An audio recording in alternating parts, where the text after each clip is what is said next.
Once again, we are dropping into our time machine and heading back to the turn of the century in a retro database. And we are taking on the El Clasico in Spain. With Dad as Barcelona manager with the likes of Rivaldo and Kluivert, I'm taking over Real Madrid with players like Raul and Roberto Carlos. However, I have also decided to sign a very unlikely secret weapon player to build my team around in season number 1. Well, Dad, today we're doing the retro rebuild of course, Real Madrid and Barcelona, the El Clasico. Yes, I love this one. So we like to do the El Clasico every now and then when we get a retro database. Yeah, we do, yeah. These two were quite evenly matched even back then. I do think you have a slightly better team. I did let you pick this time, though. Yeah. Which is unusual for me. But I'm pleased with what I've got, yeah. But I thought it'd even be funnier because I had some money to begin with. I'm going to build a team around Emile Heskey.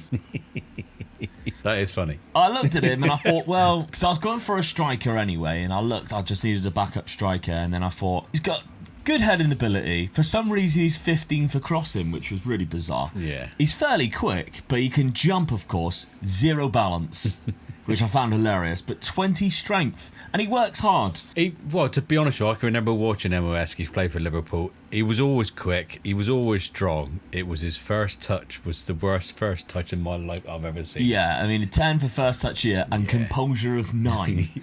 Anticipation of only 9 as well, but he's brave. You was always better putting Heskey through with him just to run onto a ball and hit it, rather than he had to control it first. Yeah, without him having to think about it. Yeah. If he had too much time to think about it, he was a goner. Yeah. But yeah, so I thought it'd be funny for Real Madrid to build a team instead of the the Galacticos, which was built around our 9. We build it around Emile Heskey instead. And what is funny about that, the reason why you picked Real Madrid was your favourite striker who plays for this team at the moment. Raul, yeah. Some people do say Ronaldo R9 is the Brazilian Emile Heskey. They do. Yeah, I've heard them the say world's that best quite a lot, player yeah. ever. Or is it the other way around? Emile Heskey is the English Ronaldo.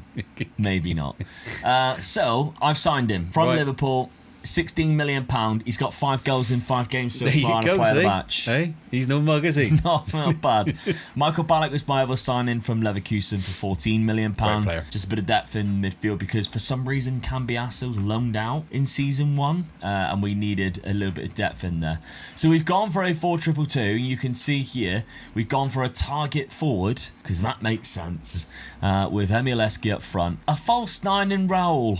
So we'll see how he does as a false 9. He is one of my all-time favourite players ever. Just absolutely loved him. Yeah. He's left-footed as well, which is perfect to go up alongside Emile Heskey. I mean, Crouch and Defoe, the big man, little man combination. Yeah. But Raul a lot more technically dropping in, while Emile Heskey's going to be up there as our battering ram. I've even stuck to high tempo, much more direct passing. We are lumping it. This is Route 1 football at its best. Build-up strategy, bypassing the press. Not even doing any short passing. The only time we're doing short passing is from the goal kicks. Yeah. The keeper will do this, ego, and our defenders go, cheers, woof, Emile, and then go. So that's exactly what we're doing. Of course, we're going to be playing for set pieces, and we're still doing the counter-attack. Out of possession, we're still much more lower, getting stuck in, all of the good things that hopefully will make this work, despite being ridiculously direct. So looking at the rest of the team, and obviously Raul is in there. Morientes works as our backup striker. Figo and Savio in there. Cambiasso, as I mentioned, is out on loan at Independiente. Maybe it's that they've just signed him. I'm not quite sure because that looks like an older kid. I think they signed him. He played for a year and he's gone back to Independiente. He's phenomenal. I don't know why they decided to do that. Makalele's in there though. Hierro, Helguera, Salgado, Roberto Carlos, and Iker Casillas. We've got some decent players on the bench as well. Of course, Michael Ballack will be playing in there. Players that you bought, Dad. Now, we're looking at the transfer history. 2 players. Frank Lampard is one of them. Frank Lampard is the only player I did buy. I didn't buy the player on loan. So because of you doing Heskey, I thought I'll try and do something like that. I couldn't find a player that I didn't really like back in the day, but I found a player that I really did like that I thought would never have played for Barcelona. So instead you signed what turned out to be one of the best midfielders ever in when I was doing it with Emile Heskey. This guy was never going to leave England, was he? He was always a favourite at Chelsea, really. I think any neutral with football like Frank Lampard. So I'm going to build a Barcelona team around Frank Lampard, which is, when you see the midfield that I've got already, this is hard. to leave Yeah. someone out all the time for Frank to be in the team. Yeah, I mean, you've gone for a 4-2-3, well, a 4-3-3, but with advanced wing backs. Frank Lampard's in there, but yeah, as you say, you've got Guardiola.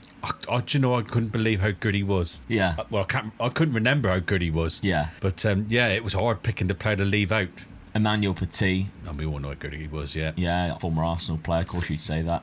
Philip Koku's in there as well. Yeah. Gerrard is in there, not Stephen. No. So don't worry about the Gerrard and Lampard midfield, which don't That work was always for a problem, England. wasn't it? Yeah. Xavi is also there. Yeah, so see, the problem I have, I'm leaving out some good players tonight. Yeah, Luis Enrique, who plays everywhere, by the way, Yeah, he does, other than in goal. It's good. Great That's squad player. absolutely mental. Yeah. What a manager too. So yeah, you have got a very good midfield, but the rest of the team, you do the best 11 pick. I mean, Frank Lampard comes out for Gerrard there. Yeah. You've got De Boer at the back. I'm unsure who Barjuan is. No, I couldn't remember him. I mean, he doesn't look Jeez, that bad. he's fast though, isn't he? Yeah, he is. Yeah. Wow. Got me down that wing. That's why I've gone for playing him up a bit further up. Yeah, Milan's but been the back, front really. three you might be very aware of. Yes, Rivaldo, very good. Patrick Kluivert, who I loved in a Barcelona Yeah. shirt, and then Mark Overmars. Very good sort of winger as well, really. Only Yeah, playing him another- on the wrong wing, but he can handle that. Yeah, absolutely. All right, so you're set up that way. I'm set up with Emil Eski up front. You started off the season quite well. You've qualified for the Champions League through the qualifying phase, beating CSKA Moscow. The rest of the fixtures that you have played, you've won every single one of them. Yeah. Valencia's the big one there.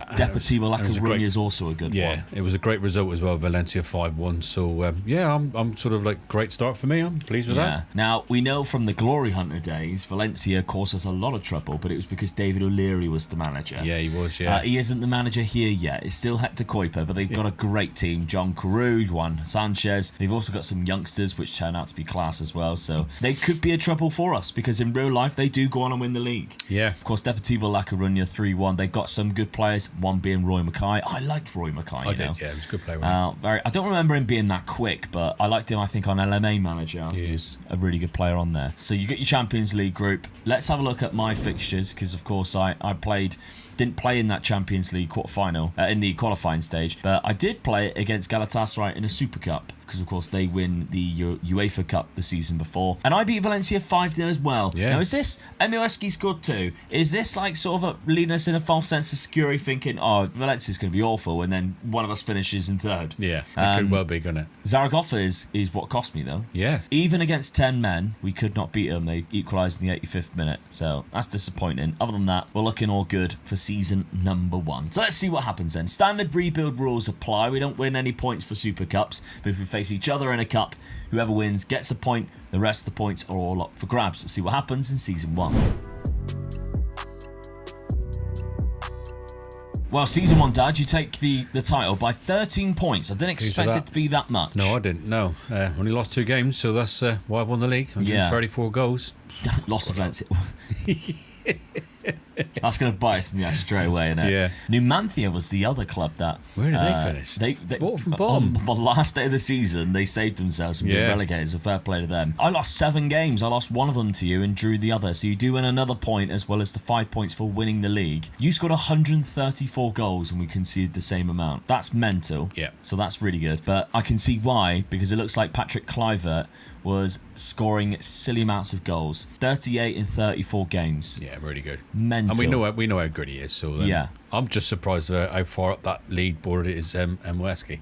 28 goals. Well, there you go. You've deny it. bought a little gem here, really, haven't you? Yeah, what a stud. £15 million. Even got more goals than Raul, There who you only go. got 24 in 30. In more games. I know, the same amount of games.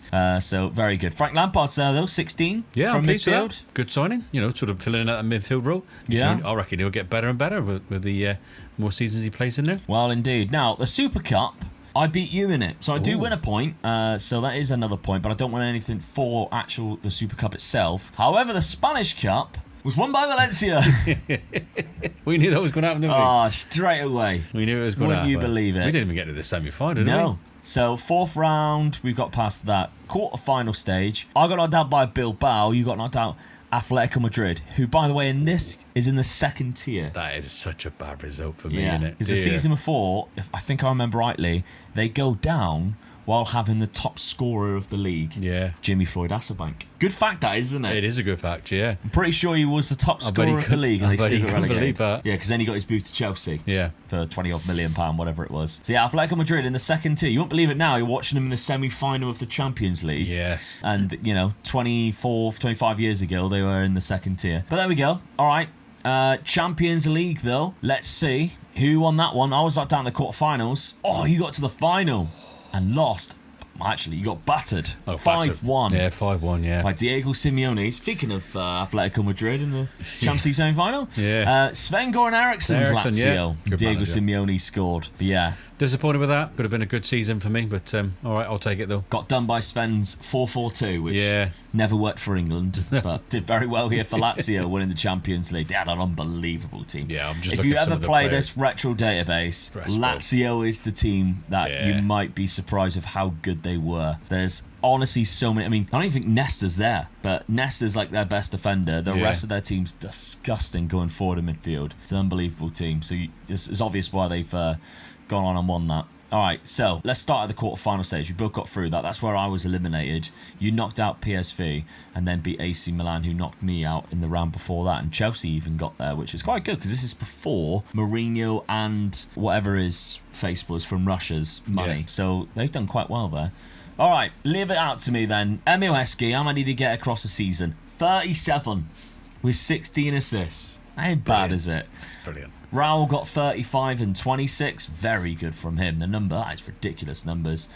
Savio 14 and 16. That's not great, to be honest. Figo 14 and 20. And we've got £240 million to spend in this retro database, which I'm going to look forward to spending. Dad, yourself, Patrick Kluivert, probably the top scorer. Yep. Oh my God. 58. God almighty. 58 in 53 games with 13 assists. Rivaldo got 26 and 20. Frank Lampard 23 and 17. 23 goals. Not bad at all. Oh, our two signings have done well then, really. Oh, they well, are, so don't for a they? season. Yeah. Yeah. Emi Heskey's going to get himself like one of those like banners which go up in the stadium. Where they have to retire his number when he leaves the club. That's how good that first season was Yeah, already. definitely, yeah. You got £319 million to spend Right, lovely. this summer. So let's see who we bring in after we take a look at the early points. Season 1 points are Mega Luke with 1, Dad with 6. My first key signing is Fabio Cannavaro. The future Real Madrid player and Ballon d'Or winner cost me £95 million from Parma. My key signing only cost me 30 million, but of course, it's a goalkeeper. Sebastian Fry joins from Inter Milan. All right, Dad, Sebastian Fry, no surprising Brian, a goalkeeper. Yeah. It was, to be honest, it was one of my weakest links, really, I Yeah. felt. So, Did lack a goalkeeper. yeah, I did. So I thought, we'd get a really good one in, and then I've had a bit of fun with the ones after that, really. Well, you've completely revamped this defence. yeah. Nesta's come in, 90 million. We mentioned him from Yeah, Lazio. we did mention him, and I went out and got him.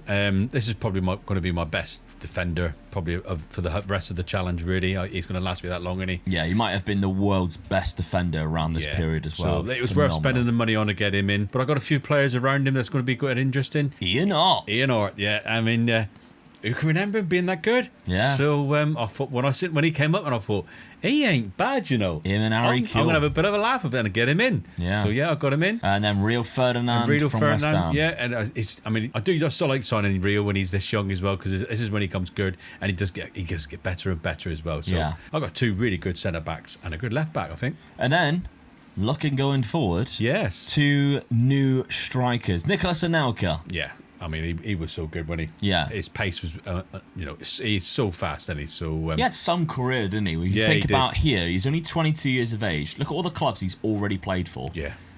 I mean, he already played for me. Yeah. Played 19 games, then went to PSG. Season later, he's moved again. Yeah, be a good striker for me if I get any injuries and things like that. Then we've got Javier Saviola from River Plate, £25 million. When I seen how cheap he was, I thought I've got to get him in. Yeah. I mean, look at his value now. That tells you something, doesn't it? Yeah, I mean- 19 years of age. You would blow over in a gust of wind. Yeah, it's a problem, isn't it? So, Yeah, and he's only bit of for training aggression. Are we sure he's Argentinian? Never right, is it? No, not at all. They got such a short fuse, haven't they? Yeah, I can't believe that's only a 4. But there we go. So £51 million, £25 million. And he scored 3 and 5 so far. Okay, looking at the tactic then, you've gone for this, but Frank Lampard is now in the centre mid position.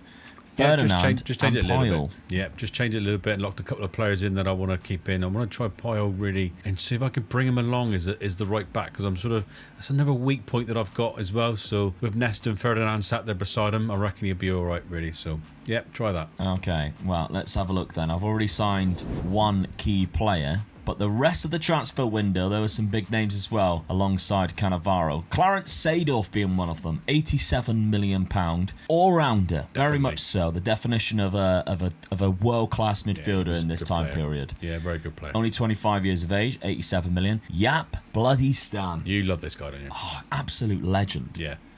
I was He was good for gutted United. when he left. I mean, he only left because of what he wrote in his book about Fergie. But if he had stayed on, we probably would never would have lost the title. No. Because he was so good. I Yeah. think he was there at Man United for 3 seasons. I was just going to say Won that. all 3 seasons. Yeah. Won the league. And when you hear Gary Neville and all that talk about him, they reckon he's one of the best defenders they've ever played with, isn't it? So Yeah, top easy to guy. see why. My team is hard as fucking they. We got Yap Stam.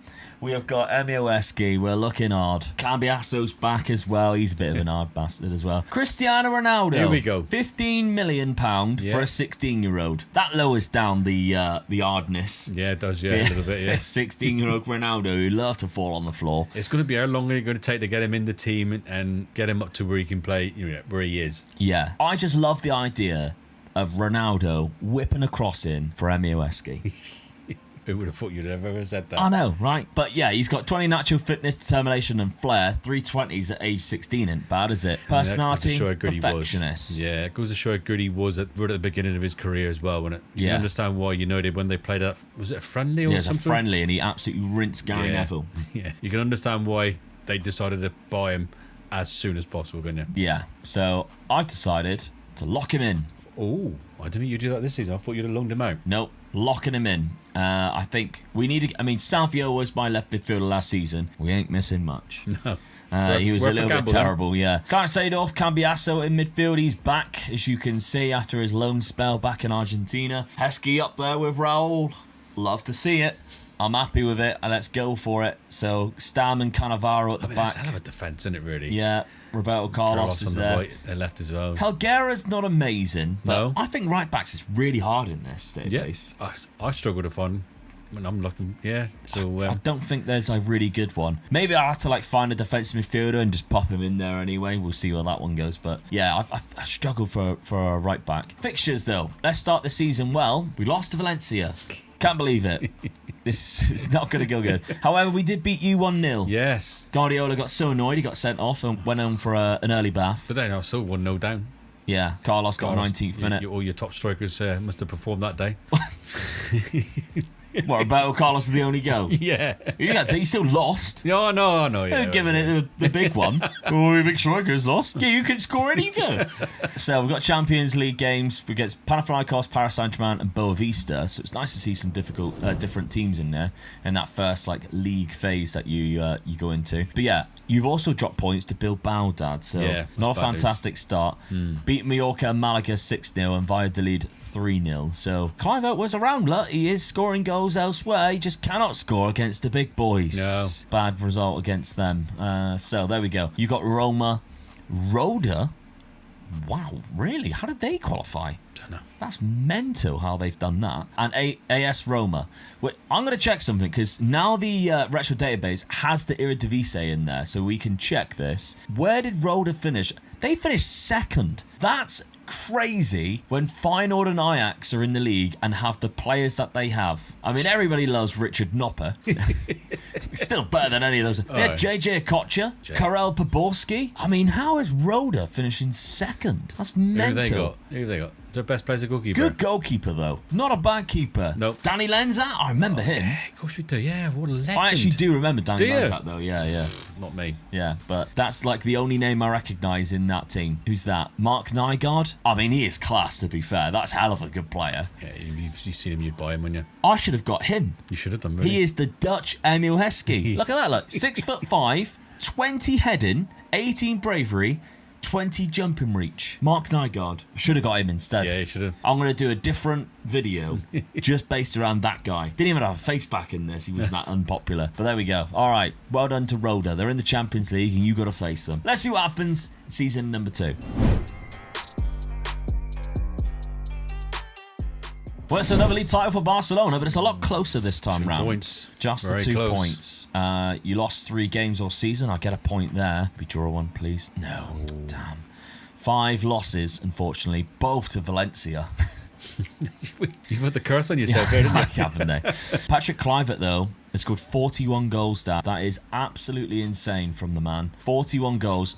Right behind him, though, with 35. Yeah, you're 2. Is both Raul and Emil Heskey, both getting on the score sheet. Then we've got a cluster of 3 Barcelona players down here, Rivaldo, Overmars and Saviola, 19 and 18 each. So that's not too bad. Franca is at Valencia, which is kind of scary because he's really good at finishing. Yeah. 20 finishing, 20 anticipation, 18 off the ball. That's disgustingly good. But there we go.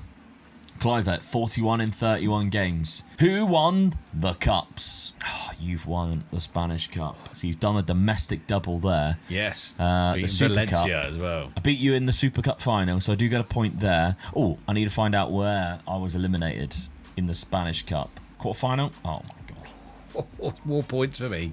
2 points there. Thank you. I'd rather it had been Valencia. Yeah.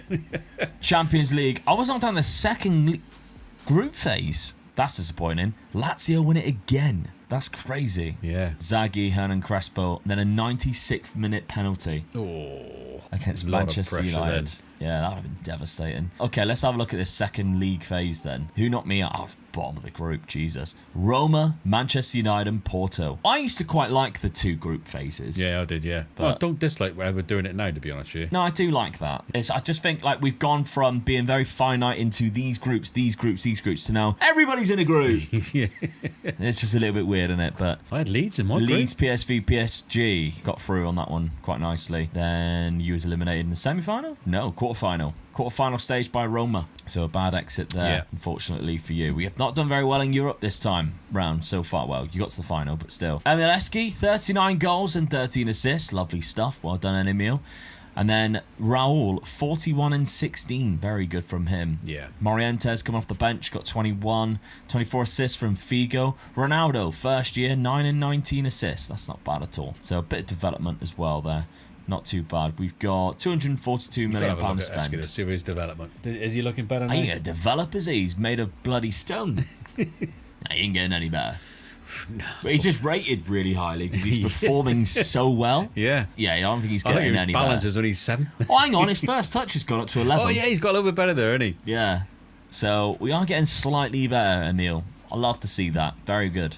Okay, Barcelona. Let's have a look at how many goals Kluivert got in total this whole season. 56 in 48 games with 13 assists. That man is a disgrace. Oh, it's brilliant, isn't he? Look at the amount of goals I can't he believe is scoring. they class his first touch is only 13, though. Yeah. Usually his first touch is hitting the ball in the back of the net. Yeah, that's it. You don't need a first touch. Rivaldo, 29 and 23. Saviola, 31 assists up front. Brilliantly.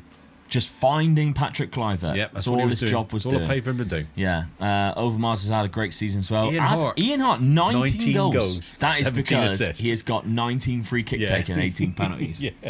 He is definitely a set piece taker. So that's crazy. 19 goals, Brilliant. 17 assists. Very well played. Frank Lampard got 10 and 13. It's getting better. Got better as well. He's Yeah. only 23, so he's a bit of development there. Oh, look. Mikel Arteta's there, by the way. Yeah. Awful. What a terrible player. Disgrace to football. I'm only kidding, Arsenal fans. It's a joke. He's a disgrace of management as well. Yeah, it is boring watching his football, though, Oh, isn't it it? was, yeah. Compared to the 2 semi-finals that we've had recently, one of them, which annoyingly I missed because I was at my own football, Yeah. and then I thought, sit home and watch the other one. Oh, so bored. But there we go. Atletico Bayern Munich. Madrid versus Arsenal is. Yeah, the Bayern Munich versus PSG was such a good game. Yeah. wasn't So, yeah, I'm really pleased that I missed that one. Great. You've got £242 million to spend. Let's have a look at the points. Season 2 points are Mega Luke with 2, Dad with 11. Meaning the total points are Mega Luke with 3, Dad with 17. This summer, I signed Christian Kivu from AC Milan. He cost me £120 million, but he can play both centre-back or left-back naturally. My key signing was bought from Lazio this summer. For £30 million, signed me Danny Mills as my new starting right-back for this season. Dad, I don't know whether you're having a joke, but you signed both of Leeds' fullbacks, Ian Orr and Danny Mills. Well, we were saying how hard it was to get a right-back, and I did look last season for one, struggled, and I did see Danny Mills there, and this time I thought I'd have another look at him. Go on him and see how good he is. He ain't bad, is he? So I got Ian Orr on one side, Danny Mills the other side. Fair enough.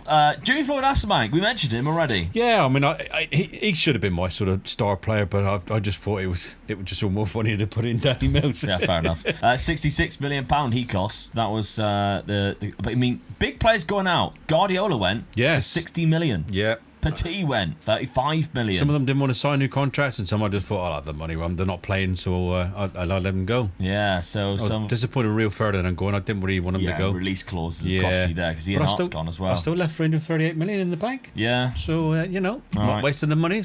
Buying good players, hell of a defence. Yeah.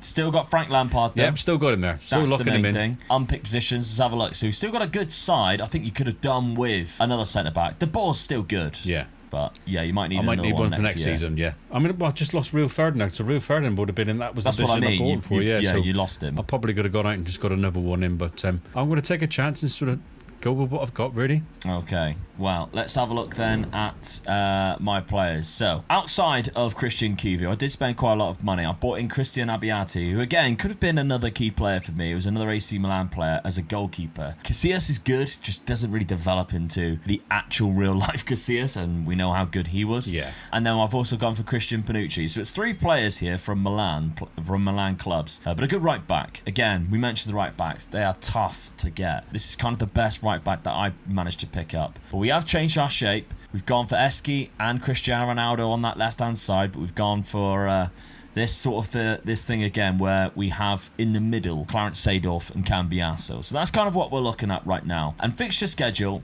at the start of the season, we've dropped points against Deportivo, but Haddad as well. Frank Lampard and Raul scoring the 2 goals in that game. I'm disappointed about that because I was at home. Yeah. So that's a bad result for me, I feel. We've beaten Valencia, though, which is good. Yeah. With a 95th minute winner from Figo. So that's Steve lovely McManaman. stuff. Steve McManaman scored as well. Draw to Deportivo, though. Figo got 2 in that one as well. We got Man United and Feyenoord and Club Brugge in the first group stage of the Champions League. And yourself, Dad, you've got, outside of that drop points there, you've gone on and won every single game there, which is good. Not a bad start for the season for me, yeah. PSG and Inter and Anderlecht in there too. Not too bad. No. If you haven't seen the Anderlecht versus Genk video that we did recently, 10 years, Dad was Anderlecht where he had a tycoon takeover but could not sign anybody unless they were 28 years or over.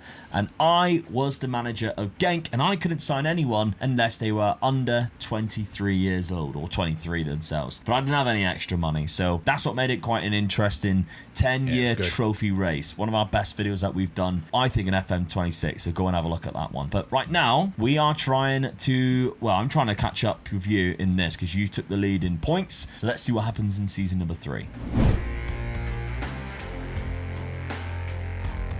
Well, finally, I've got myself a nice little league title. 98 points. 3 points between us. I lost 2 games. Didn't lose to you either.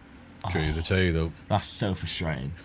So I get the 5 points to winning, but don't get anything extra. I had the most goals and the least conceded, which is lovely stuff. However, the top scorer was still Patrick Kluivert. So the highest average rating was Raul, which is good to see. Oh no, he wasn't. Oh, hello. He is joint top scorer with Emil Heskey. He did it in 1 less game, so he does win the golden boot. Yeah. But Emil Heskey is still up there with 35 goals. Would you believe it? Frank is also there with 33, and Alan Paternak from Zaragoza is up there with 32 as well. Pierre for 31. Raul with 30. Javier Saviola with 30 as well. So clocking in some big numbers in the goals here. But Emil Heskey and Kluivert neck and neck on the way for the golden boot. Who would have thought it? Spanish Cup, can I do the domestic double? No. Valencia have won it. That's really frustrating. Quarter final, we both got through as well. Knocked out both in the semi. That's awful. Yeah. So Valencia knocked me out on penalties after beating me 3-0, then I pulled it back 3-0, and then you were beating Deportivo 2-1, and they beat you 3-0 in the second leg. Yeah. Terrible from us. The Super Cup, though, goes to you, beating me 4-1. Oh, thank so you. you do get a point for that one. Seems like whoever wins the league wins, the other person wins the Super Yeah. Cup. But who won the Champions League? Well, it wasn't me, but you knocked me out. You did knock me out. So is that the quarterfinal? 4-1. That's two finals I've lost now, isn't it? Yeah. So you get a couple of points for knocking me out as well. Oh, I'll But take that. disappointing.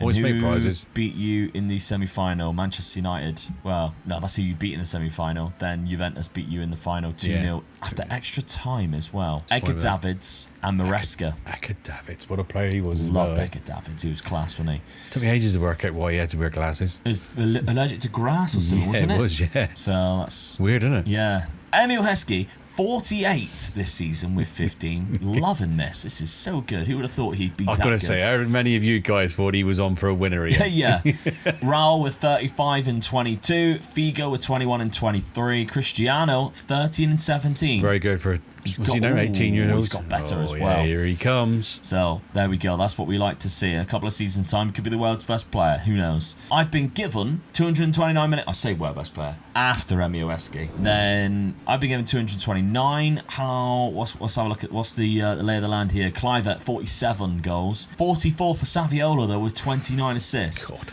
That's mental. what a signing that Has was. he built up any strength? He's up to 5 strength now. Look. Still only 21 as well. Yeah. Rivaldo, 34 and 14. Mark Overmars has had a good season, as has Frank Lampard with 22 assists. Iniesta went out on loan, like 10 and 20, but he's never really going to get to it unless you played him all the Yeah, time. he's just not going to get there. The players I've got in the team at the moment are just too good to keep him out now, really. Even Danny Mills got 13 assists. Yeah, there you go. Good old Danny. So, there we go. You've been given, Dad, £402 million.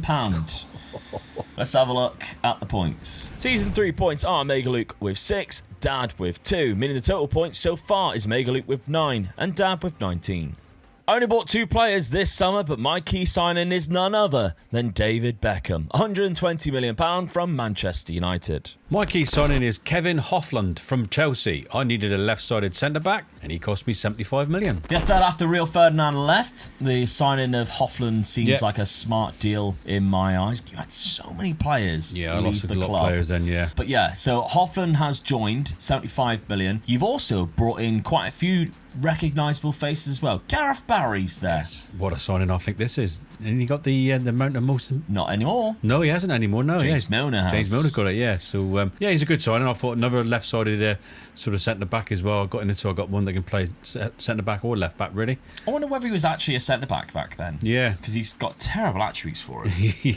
He's a very good centre midfielder, don't get Yeah. me wrong, but terrible attributes for a centre back. Then we've got Ruud van Nistelrooy, Wow. one of the best strikers on here. When I seen he was available, I couldn't believe how cheap he was. Yeah, Considering he was at that age. Yeah. Where he was in his prime, really. So I he's snapped still him at up. PSV. Yeah, Can't believe nobody 39 else million went for for Ruud van Nistelrooy. That's unbelievable, isn't it? Now, you went for Marcelo Salas. He wasn't your first choice, though. No. Ronaldinho was. Yeah. And you couldn't quite get him. He's No. gone to Chelsea. Bit disappointed with that. So But Salas is still very good. yeah, I tried signing Ronaldinho, and he wouldn't come to. He went somewhere else. So I went and got the next best thing, really. So this guy fits the bill. Not that I need another striker, but I might get injuries. Yeah. Yeah, so there you go. Then that's it from you. So, match day squad, because of the no Ronaldinho and getting a striker, made sense to go free up front. Yeah, I haven't tried this yet, have I? So being playing free up front. You've done it a couple of times now, and you in our sort of rebuilds. Well, that we've we done. mentioned the Genk Anderlecht one. You got to see the free up front tactic I had. It's the reason why Dad is now playing free up front, because we haven't done it in FM26. It's been hard to get it working. You got to get the right tactic, and I'm hoping I've got the right players up front to score the goals for me. It's the right tactic behind it, and it's not the same tactic as what Luke used neither. No. So this is my way of playing free up front. I've had to keep the 3 in the midfield that I feel could be very, very dangerous. And Frankie boy he picks it himself this time. Yeah. So yeah, I'm okay. pleased with that. All right, well, let's have a look to see the other signings that I made outside of David Beckham, which is the reason why I supported Man United as a kid. Emerson from Inter Milan. Another very good player. Lot of yellows in there. There is a lot of yellows. Jesus. In there. High yellows as well. Just don't ask him to take a throw in. Yeah. Other than that, He is exceptional. He cost me £100 million as well, so those are the only 2 signings that I made. And I haven't really been selling a lot of players like that. I've only lost the likes of Ivan Campo and Fernando Hierro just for free transfers. Steve McManaman was a player I did sell, though, £10 million. I am keeping things exactly how it was last season, but I'm locking in Cristiano and Emil Heskey. If I did the unpicked positions around them, so Solari still goes in for some... This is completely wrong. Why is it doing that? Let's have a look. Best 11? Okay. Here we go. Let's imagine that that's Emil Heskey, and we'll put him, Cristiano, in there, and Emil Heskey in there. It's put David Beckham in centre mid. So, Emerson, and who's the other one that I've got? Clarence Seedorf on the bench, which I don't necessarily dislike, to be honest. I brought David Beckham to be out on the wing to cross the ball in for Emil Heskey. Yeah. But if it means he's just on the pitch and he takes corners and free kicks and he's just whipping the ball in for Emil, that's fine. We'll just go with that then. That's dangerous, isn't it? Yeah, it's dangerous in itself. Fixtures at the start of the season. We have both played very well, and we have both we drew against each other with a 95th minute equaliser thanks to Raul. The world-class strikers on the pitch, look. All 4 of them scoring. But yeah, some good results there. Sevilla 5-0, 6-0, 6-0, some big results as well. Champions League fixtures, I've got Anderlecht, Roma and PSV in there. Your fixtures, Dad, we know about the draw. You've also won every other game outside of that too. Yeah, Valencia's not there yet, so we haven't played Valencia, so we don't know how that's going to go yet. But yeah, I'm pleased with that. All right, Ajax, Schalke and FC Nantes. Yes, in the my Champions favourite teams. League. Been there, played there. Right, season number 4. You've got a bit of a gap now. 10 points ahead of me in terms of points. I need to start turning this around. So let's see if I can do it in season 4. Well, it ain't this season that I've managed to claw back some points. Come on. Despite losing the same amount. 62 goals. That 3 up front's not bad, mate, Oh, is it? it's all right, yeah.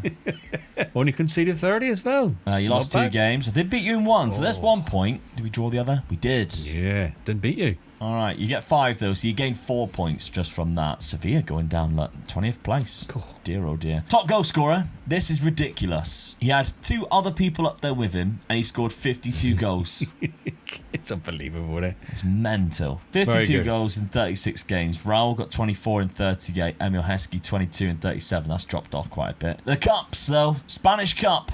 Valencia beat Barcelona in the final. Doing me a favour. They're keeping me alive. Yeah. Just about. Thank you, Valencia. Semi-final. I lost in the semi-final to Valencia on penalties. Not bad. Super Cup. I did win that, and I beat you in the final, so I get another point there. But the Champions League didn't win, and Lazio win it again. 3 out of the 4 years so far, Lazio have won the Champions League. The only way we can stop them from doing that is buying their players. Oh, yeah, we just keep doing that. I mean, you've already done that. I've already bought a few, haven't I? Both went out in the semi-final. You went out to Valencia. I went out to Manchester United. Both on away goals. Yeah, I went to Lazio. That's what I meant, sorry. Yeah. Something that I miss is the away goal rules. I knocked out Valencia in that one, though. That's good. And then Bayern Munich. So, not bad. Okay, goals. Emil Heskey didn't score as many this time round. 36 and 24. 33 and 24 for Raul. David Beckham got 21 and 7.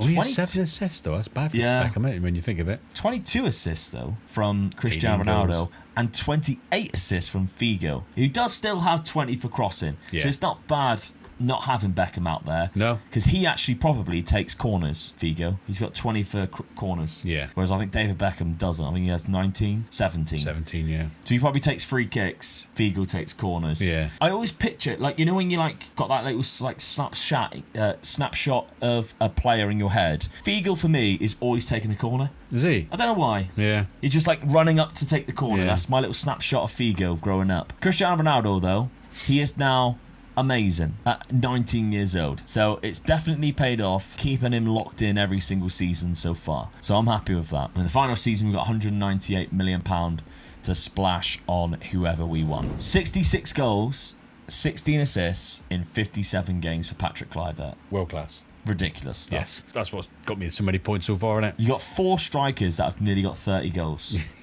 It's crazy. And they've all got double figures in terms of assists, above 15. Rivaldo with 15 and 27 as well. Frank Lampard, 13 and 12. He's played 55 games as well, and I didn't lock him in this time. Yeah. So, very good, Frank. Well done, boy. Yeah, he's got into the team quite nicely. You've got £429 million to spend. Lots and lots of money. Let's have a look at the points tally. Season 4 points are Omega Luke with 2, Dad with 5, being in the total points are Omega Luke with 11, Dad with 24, going into the final year. My key signing is Montella from Roma. I've neglected my front line since Emil Heskey was brought in, so I've brought him in to go 3 up front. After losing my keeper this summer, my key signing was his replacement, Fabian Carini from Manchester United. Only cost me 105 million. Yeah, you lost your goalkeeper, Dad. Yeah, I as did, well yeah. as Gareth Barry. Yeah, so disappointed with that. You're losing so many players on these release clauses. Unbelievable, isn't it? So I'm a bit disappointed with that. 2 really good players I wanted to keep. Maybe a bit weaker, but I had to go out and sort of... There's a couple of players that I did look at, goalkeepers, but I took this one and he looked quite good, really. Gerrard's gone as well, 63 million. Nicholas Anelka, Danny Mills. So I've lost Danny Mills and the one on the other side. Yeah. The other Leeds player. Ian Hart. I wonder, because we do responsibilities, I wonder whether you set your responsibilities up wrong, because you did yours yourself. Yeah. Negotiating player sales, you've got somebody else doing it. So somebody else is negotiating player sales for you, which is probably the reason why that you're losing players. Without knowing I'm losing. Without knowing you're actually losing them. Get your responsibilities done right, folks. That's right. It pays to get it done right. Yeah. So it costs you. Costing Dad quite a few players there. Comes back and bites me. Now, outside of the keeper, you've brought in quite a few different players. Gianpaolo Bellini from Lazio. We mentioned we just got to sign all of Lazio's players because they're ridiculously good. Yeah, good centre back, left back. So I've got him in to sort of help me out for the last season. Yeah, Thierry Henry. No, I tried to buy Thierry Henry on our second season. He signed a new deal, didn't he? Signed a new deal and he wouldn't come. So I tried my luck again just to see if he would come, and I thought, imagine Thierry Henry playing up front as well. So I bought him. He finally come with me this time, so I got him. Dad signing Arsenal players. Yeah, well, I've always liked Thierry Henry though. He's good. Igor Bishkan from AC Milan, £95 million. Very good sort of defensive midfielder. Probably one of the best ones I could buy at the time. Don't remember Igor Bishkan being that good. Well, no, I can't remember him being that good. No, I remember him, but not being that good. Christian Diaz from PSV, so a good left back. Good left back. So I've got 2 sort of left backs come centre backs in the team as well. Then on the left hand side. All right, we're sticking with you 3 up front. If we do best 11 pick, Thierry Henry doesn't get in there. No, he doesn't go in there. But it's just having him in the team, around in it. So I've got Jimmy Floyd there as well for injuries as well. So and Salas. And Salas as well, yeah. So even if I do get a few injuries, they're all still there waiting to just pounce and get in. But Jimmy's Frank Lampard's still in the team as well, so I'm pleased with that. And Xavi right behind him now. Now, the other signings that I made outside of Montella, didn't actually sell a lot of players again. It was just a couple of players who have gone out on free transfers, which is absolutely fine for me. I'm not losing any players. But Diego Placente from Lazio, left wing back, signed a very good left back there. We've got Roberto Carlos. This is just backup options because he can also play left side centre back too. I really struggled to find players that would go into my first team. I've changed my lineup. We have gone 3 up front with Cristiano Ronaldo as a shadow striker type of role in here. Now, he's been playing it since the start of the season. He's already quite good at it, which is scary. And if you look at his attributes, he really suits it as well. Yeah, he does, yeah. So he could be fantastic in this role. But it looks like right now he's stuffed up Heskey's ass, doesn't it? We've human caterpillared him. Yeah. Or centipeded him. He's right behind Emil Heskey. So if we did it, and out of possession, by the way, we go into like this, I want it to be there though. I want it to be like that. We go into this 4-4-2 or 4-2-4 out of possession, but there we go. But if I did the best 7 pick, I actually put Raul there, which I didn't hate, but I want Cristiano Ronaldo to play. Yeah. Raul is amazing. I want him up front, really, instead of Morientes. So it would be Montella, Heskey, and Raul up there, or Montella on that side, because Montella's right-footed or left-footed. He's left-footed only. But Raul can do both. He's absolutely class. He's only got a weak right foot. I don't remember him having a weak right foot. No, you just remember him scoring so many bloody goals, really. Yeah, with either foot in his head, really. Isn't he? Yeah, good. But we've got an inside fullback in Panucci. We are 10 points behind you at this? 13 points behind. It's almost out of reach. We have to have a phenomenal season. That's why I've gone very attacking as well. The fixture schedule. We started off the season ridiculously good, but we haven't played anybody that should be troubling us. And we've only conceded 3 goals in total, which isn't bad. Fixtures for yourself, though, Dad. The start of the season, you've also played every single game and only conceded 1 goal. Scoring a lot of goals. So arguably against the team that's the worst one there. Still got to be done, though, isn't it? Still got to be done. Yeah, but very good start to the It's season. going to be interesting because because we're both playing three up front and we're both scoring a lot of goals. So Without which way is it going to conceding go? many. Yeah, which way is it going to go? All right, season number 5 then. 13 points behind. I need a miracle, but we've seen stranger things happen. Well, that's the first part done. An unbeaten league win Oh dear, in La Liga. that ain't good. That's not good. Only conceded 20 goals from Yeah. free up front. 104 points. Hey, what's the tactic now? Save game file. We'll make it available for you on patreon.com/MegaLukeGaming or on the YouTube channel members for people who want to steal both of our tactics. You lost 4 games, Dad. Both of them to Real Madrid. Oh no. There's 7 points clawed back straight away. Now, the highest average rating was Montella, but the most goals was Patrick Kluivert, who got 32 this season. Montella also got 27. Cristiano Ronaldo got 20. Emil Heskey down there with 18. That's poor. And yet we scored out a lot of goals. Yeah, crazy really. But Emerson's there. Frank Lampard's got a few. Figo's even got a few, even though I cut his role right out the team. Yeah. Somehow he's still scoring goals. Cups, I need them to go my way. Super Cup, that's not good. Did you beat me in the semi? Come on. Oh, you did. 1 point. Spanish Cup, you won that one as well. Oh, get in. At least you knocked me out. Valencia knocked me out of the quarterfinal. So it's all down to the Champions League. Oh. And I won it. I won the champion. I didn't just win it. 6-0 against Fatih Terim's Manchester United. David Beckham and Cristiano Ronaldo scored. Yeah. Did you see how many assists Emil Heskey got in that? 1, 2, 3. He had a hat-trick of assists. He played a 10 out of 10 rating and won man of the match in the Champions League final. Yeah, there you go, see? That's crazy. Who would have thought that? The first season when he picked Heskey, did you all think, what an idiot? Goes on and wins the Champions League man of the match without even scoring a goal. That's how good he was. Did I beat you along the way? You got away goals there against Inter Milan, which means semi-final. Oh, you did win 1 point though, and I get 2. For 1 beating you, 1 knocking you out. This goes down to the wire. I'm not quite sure because the Champions League is 8 points in itself. Oh, I'm worried now. Right, Montella, 36 and 19. Cristiano Ronaldo, 27 and 20. Very good. 26 for Morientes. Emil Heskey, 20 and 21. Raul, 19 and 16. Okay, let's have a look, Dad. That's your final squad. 42 goals from Patrick Kluivert, 22 assists. 35 from Saviola with 28 assists. 30 from Ruud van Nistelrooy with 12. And Rivaldo, 29 and 26. Ridiculous. Thierry Henry only got 15 and 13. Yep. Frank Lampard, 12 and 9. Very good.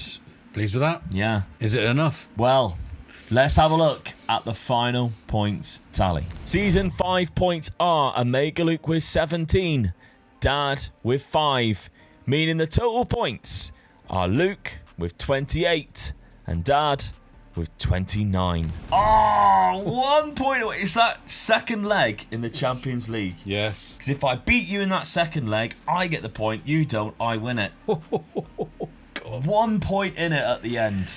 Ooh. That's crazy stuff. That was crazy. I was a long way ahead. I didn't think you'd get anywhere near me. I thought we were playing like for like, 3 up front each, and I thought it's going to go halfies, I reckon, here. I didn't think you was going to get that amount of points. 17 points. Whoa. So close. But there we go. I hope you enjoyed the retro databases. We'll leave the save game file so you get the tactics, so you get Dad's tactic from this one. And of course, the 3 up front that I was playing throughout this here. So you get to play with both of them if you want and steal them from patreon.com/MegaLukeGaming or on the YouTube channel members. That save file will go up within a day or 2. Thank you very much for watching though. Make sure you keep suggestions coming and you're subscribing to the channel. And of course, check out this video on screen. If you've got yourself a couple of hours, we did a 10-year trophy race with Genk and Anderlecht, where I can only sign youngsters, and Dad has loads of money, but can only sign players 28 or over. Alright, this might be the most intriguing versus rebuild we've done on FM26.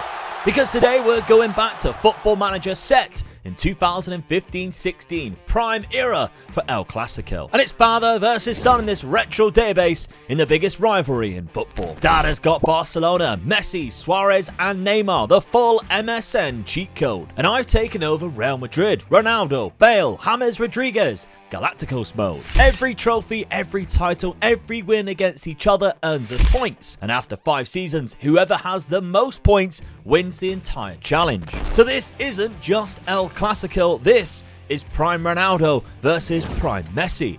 Let's find out who owns this era. Dad, I love an El Clasico. Oh, 100%. But I don't think there's any bigger El Clasico than from this time period. Well, both teams have got such good players, haven't they, as well? Yeah, this is the iconic database. Well, I say this is iconic era, and this database is pulled exactly from that. Thanks to Mr. Tini, who's created the first retro database of FM26. I'll leave a link in the top description if you want to get it early for Patreon members on his Patreon. Very kindly giving me access so we can showcase how great this is. Now, to give you an idea, this is the 2015-16 season. Lionel Messi is at Barcelona. It's when he had his yellow hair, the iconic hair that he had. 28 years of age. You can see obviously how good he is. So many 20s around. Dad, you decided to be Barcelona manager this time round. I always give you the option. Yeah, usually you pick Real Madrid. I usually do, and that was the reason why I've gone for Barcelona this time, just to be... No, you looked at the two teams and went, Barcelona's got a better team. I would have done. I looked at the strike. I mean, I'm always attacking minded, and I just looked at the strike force on this one, and the age stood a bit more better, and I thought, they've got there's such a good Neymar's there as well. Suarez. They got MSN. Yeah, Messi, I mean, come on, them front three Suarez, alone. Neymar as the key players. Neymar's here, 23 years of age, before he went to PSG and ruined his career, basically. Yeah. A phenomenal player on this. Topped off with Luis Suarez up front. 28 years of age. There was no better striker around this time than Luis Suarez, outside of probably Ronaldo, who was maybe he's playing from the left a little bit more at this point. You just know if he gets a chance, he's gonna yeah, just like that, right in, he's gonna go. But all three of them unbelievable on this game. We'll take a look at the rest of the players in a minute, but let's have a quick gander at my Real Madrid side. So this is the era where Barcelona was winning La Liga and Real Madrid was winning the Champions League. What, 4 times in a row, whatever it was? Like that, 5 finals in a row. Cristiano Ronaldo as the main man. 30 years of age. What a player. Still looks really, really good. Hopefully we can get some goals with him. They have also got the likes of Toni Kroos in that centre midfield spot when he was sort of on top of the world, 25 years of age. And of course,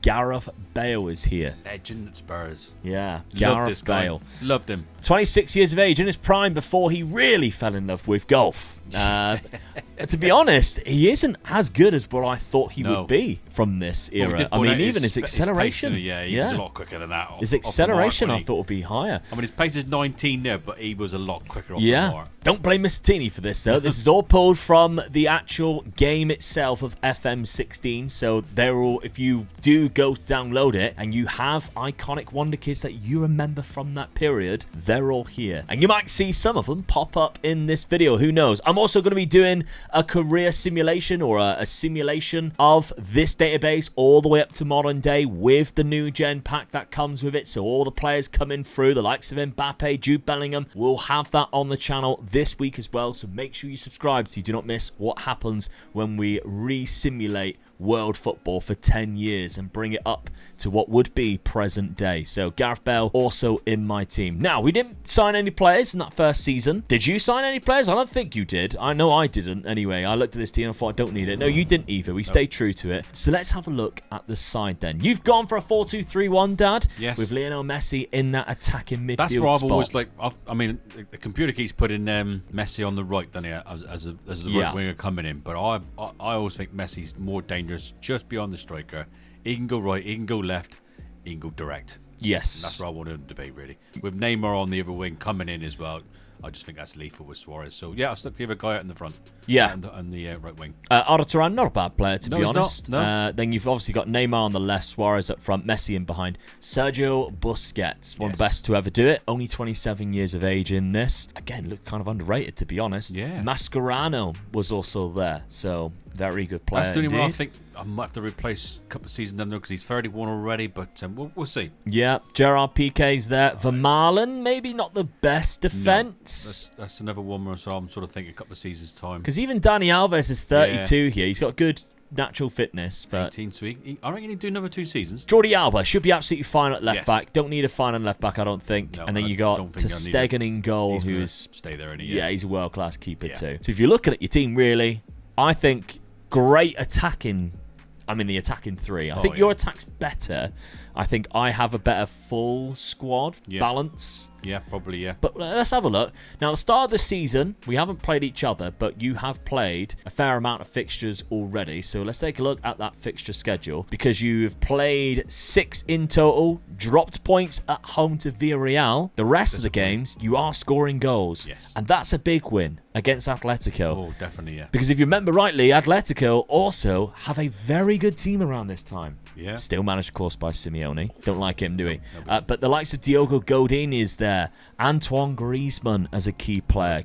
Okay, yeah, some great players playing, obviously, in a very structured format, that which did give them some success around this time. I think people underestimate how good Atletico was around this period because of how good Barcelona and Real Madrid was. So you've had a good start, not too bad at all. Let's have a look at my full squad then, with no other signings. We are going for a 4-2-2-2, dropping into a 4-2-3-1.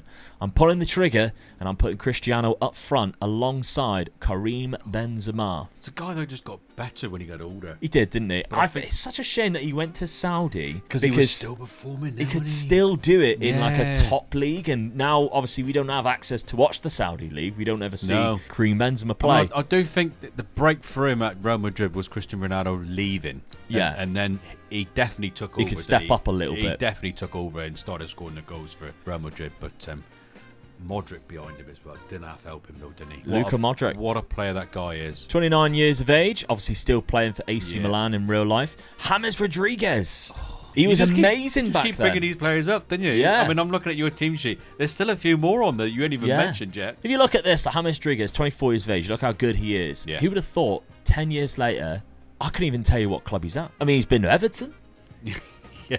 He went elsewhere. He's been loads of different places. I wouldn't be surprised if he's in Saudi. Yeah, I have no idea. America, possibly. That's where they normally go as well. Marcelo, one of my all-time favourite left-backs. Obviously a quality player. Low natural fitness, which might worry me a little bit if I'm doing the full 5 years here. Sergio Ramos, next to Rafael Varane. Before Man United. Well. Yeah. Speaking of which, Casemiro's on the bench. He was actually good back then, wasn't he? Danilo at right back. He went on to do some good things as well. Keylor Navas in goal. Not amazing goalkeeper, to be honest, but might be a replacement for us in the future. He didn't have to be amazing with the back four that he had in front of him, really, didn't he? And we've also got the likes of Isco on the bench. So, again, quality player. Some 20s in there as well. So, some interesting stuff that we have got. Some great teams, but there's still room for improvement, which I think is quite good. I only played 5 games. I have also dropped points. We lost 2 points there to Real Betis, despite being 3-1 up at one point as well after going 1-0 down. But we have also beaten Atletico Madrid in the Madrid derby. Look who has scored for them as well. Fernando Torres, 31 years of age. What a great striker. A little bit of Fernando Torres. Yeah. I think it's great start. I think Real Sociedad is the result you've got to be looking at too. I mean, 11-1. 11-1. That's in that league. That's an average, really. Yeah, because Sociedad didn't have a bad team back then. They still had, some good players that you recognise. Inigo Martinez, Carlos Vela's up front. Don't think they have the really good player Oyarzábal in their side yet, but they still got some good ones in there. The season preview puts me as odds-on favourites with you in second place. Yeah, well, you've got to agree with it. It's going to beat one of us, isn't it, really? Yeah. So, and there's not going to be much odds against it, really, but it's going to be close. And the Dream 11 is all of us but Koke. Yes. So Koke is the only guy who makes that into that midfield. I'm surprised that your keeper is in there, not my keeper, though. Joe, I thought the same. Yeah. To be honest, Keylor Navas is a good goalkeeper, but I think ter Stegen was slightly better. Yeah. All right, first El Clasico of FM 26. Let's see what happens after season number 1. All right, season number 1, Dad. Champion by a point. Well done. I'll take that. Yeah. A point. Just the 4 losses across the season, 3 for me, but I drew way too many games. You scored a lot of goals as well. I had a better goal difference as well. 99 goal difference, that. Good season. Valencia had the best defence, which is kind of surprising. we were both quite attacking, to be fair. Yeah. But if we're looking at the attributes, most goals, 155 for me. I had the most possession as well. And Cristiano Ronaldo, in 38 games, got 46 goals. That's what we expect, though, isn't it? We do expect that, really. Lionel Messi had 19 assists, so that's good. But yeah, I used to love the years when it was like Ronaldo and Messi getting close to 50 goals every single league campaign. That was the Spanish league, so Dad already picks up 5 points. What about the Spanish Cup? It was won by Atletico Madrid. Neither of us got to the final or the semi-final. Quarter-final, I was eliminated. You were, eliminated by Atletico 2-1. And I was eliminated the round before that, the fourth round, by Levante 5-3. So it's a bad result there. Yeah. And it isn't getting any better because in the Champions League, I was eliminated by Arsenal. And I think you were eliminated by Manchester City. Yeah. Both in the semi-final. We could have had an El Clasico final, and we ruined it. Yes, disappointed with that. City went on to face Arsenal, and Arsenal won 1-0. So by Olivier Giroud. So this is, I actually think as well, it's still Arsene Wenger. Yeah. So if you think Arsenal have now gone another 10 years without winning the Champions League, they've done it in the first season here under Arsene Wenger, and they still finished fourth. He got his favourite position, fourth place, and they went on to win the Champions League, despite obviously beating Manuel Pellegrini's Manchester City with the likes of Yaya Toure, with the likes of David Silva and Sergio Aguero. Oh, yes. Love it. Yeah. Some good players in there, really, isn't it? Absolutely. So they've done very Giroud, well. Really. I love Giroud. What a striker. What a striker. You just knew when you played against him, he was going to score against you. I just knew it every time he played against Spurs. Oh, yeah. He was going to score. What a good-looking bloke, too. I ain't afraid to admit it. Handsome bloke. Your wife likes him as well, She loves him. Yeah, she absolutely loves him. I used to love that advert where he used to go, I can't help it that I'm gorgeous. Yeah, and then you see Soph just melting. Yeah. So, in his Calvin boxers, wherever he was wearing. Yeah. 67 goals, 17 assists for Cristiano Ronaldo. 67. Out for the next 3 months. Ooh. Injured on the final day, broke his ankle. That's not good for Cristiano at age 31. That could be good for me, though. Oh, not for me. We got Gareth Bale getting 22 goals, 13 assists. Toni Kroos from midfield, 21 and 21. Not bad at all. Good. Karim Benzema, 16 and 16. Yep. I'm disappointed with that. Benzema. Yeah. I know you're playing on the goal side with Cristiano, but still. I mean, when you're playing next to someone though who scored 67 goals, how many do you expect to score though? I'd expect him to at least have 20 assists. I'd expect that. I mean, Christian's give him 17 assists. So it was probably all his 16 goals. That's it. Carlos Ronaldo got more assists than him.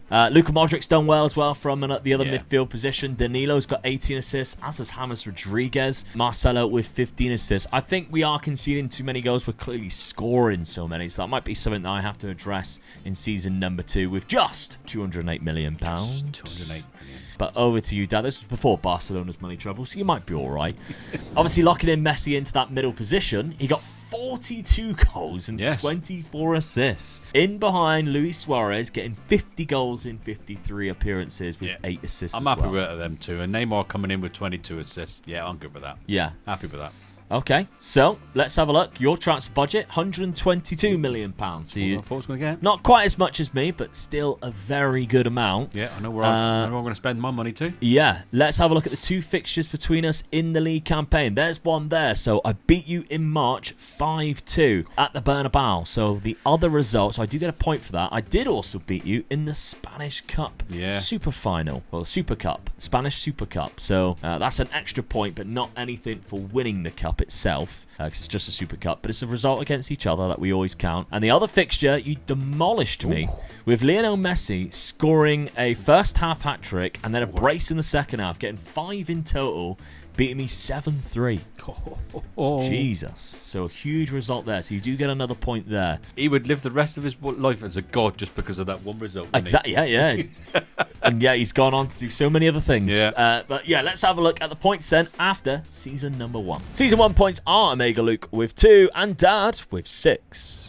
Now, there's a chance for a lot of FM26 mod this year with stadium packs, etc., but that's important that we now stay protected while we download these and search the web. And NordVPN is the easiest and safest way to make sure you do that with your IP address being protected while browsing online. With just a click of the button, you can change your digital location right from your home or wherever you currently are. Which of course means you get extra benefits, not just the security, because remember, there are certain websites now that are actually requiring you to have your personal identification to be entered in certain countries. You know what I mean. And NordVPN gets around this, but it does way more, including the threat protection feature, which works as an antivirus tool, blocking scams and phishing attacks, as well as preventing websites from tracking and stealing your information. NordVPN for me blocked 352 ads and 500 websites from collecting my personal data in a 1-week span. And just like everything with Nord, it's super easy to toggle this protection on, as well as see the different websites that it's blocked. NordVPN can also monitor the dark web for up to 5 email addresses to ensure that you don't have your password leaked as well. But of course, the fun part of NordVPN is being able to watch regional-based content from wherever you are in the world. And you may be surprised as the value for money that you can get with NordVPN when you select a 2-year plan. But with my link at the top of the description, or if you head to nordvpn.com/Omega, you get yourself an extra 4 months on top of that 2-year plan. My key signing is a right back, Mario Fernandes. For the price I paid for him, which is less than 20 million, he comes in and takes over from Dani Alves, which shows how good he's going to be. My key signing is Manuel Neuer. The legendary German goalkeeper joins us from Bayern Munich for a hefty price of £144 million. Yes, Dad, I brought in Manuel Neuer. I mentioned the goalkeeper might be a problem for me season 1. There he is. That's the best one in the world as we're recording this in terms of the year that it is. But Leon Goretzka is one of those wonder kids that was on FM16 from Schalke. £66 million. He is 21 years of age. Perfectionist personality.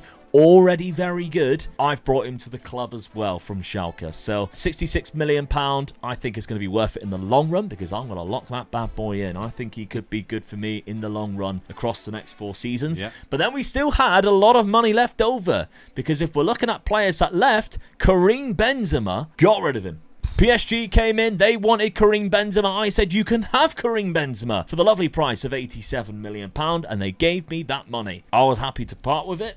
I thought he was disappointing for me last season. I wished him well, and I brought in instead the Manchester United legend of Memphis Depay, who had obviously a very failed career, but this is Louis van Gaal's era, and that's how good they rated him back then. Phenomenal. So I bought him. He looks absolutely class, isn't he? For £99 million. And of course, because we haven't got Cristiano Ronaldo at the start of the season, we've been having to play Memphis Depay. He's got 2 goals and an assist in 4 appearances. He only played 4 appearances the whole of... Oh no, this is actually at the start. That's a bit weird, isn't it? Because that's the same season, but he clearly never actually played. He's actually, because I signed before. Yeah, just look at it.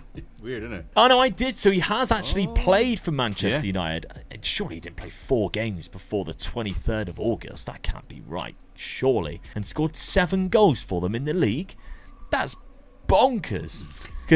Anyway, £99 million I paid for Memphis Depay. He's 22 years of age. So tactically, we have switched things up. We have brought back a centre midfield from that, obviously, 2 up front, and we've brought in a DLP, because at the end of the day, we have one of the best deep line playmakers in the world, Toni Kroos. That's kind of his bread and butter. Sit back, get the ball, just dictate the game. Gareth Bale from the left, because Cristiano Ronaldo would always go there whenever I'd select the best 11, and locking in Leon Goretzka. So for now, we've still got the rest of the team as it should be. We've even got an advanced centre-back in there, because we've got Varane, we've got Sergio Ramos, we've got players that can do that.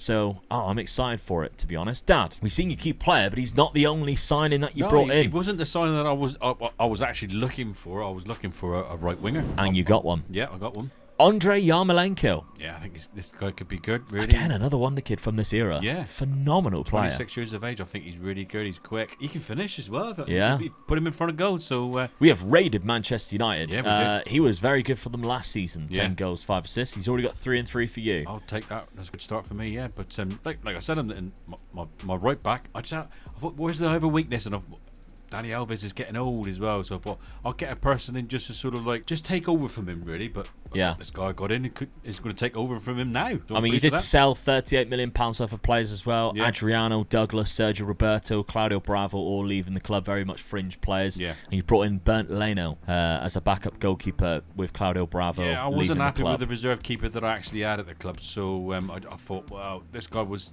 at a good price, really, so I thought just get him in. Just in case I do get any injuries to the keeper that I've got. Don't think he'll play many games for me, but shh, don't tell him that. 2 things Dad loves in this world: goalkeepers, and Arsenal players. Bernd Leno.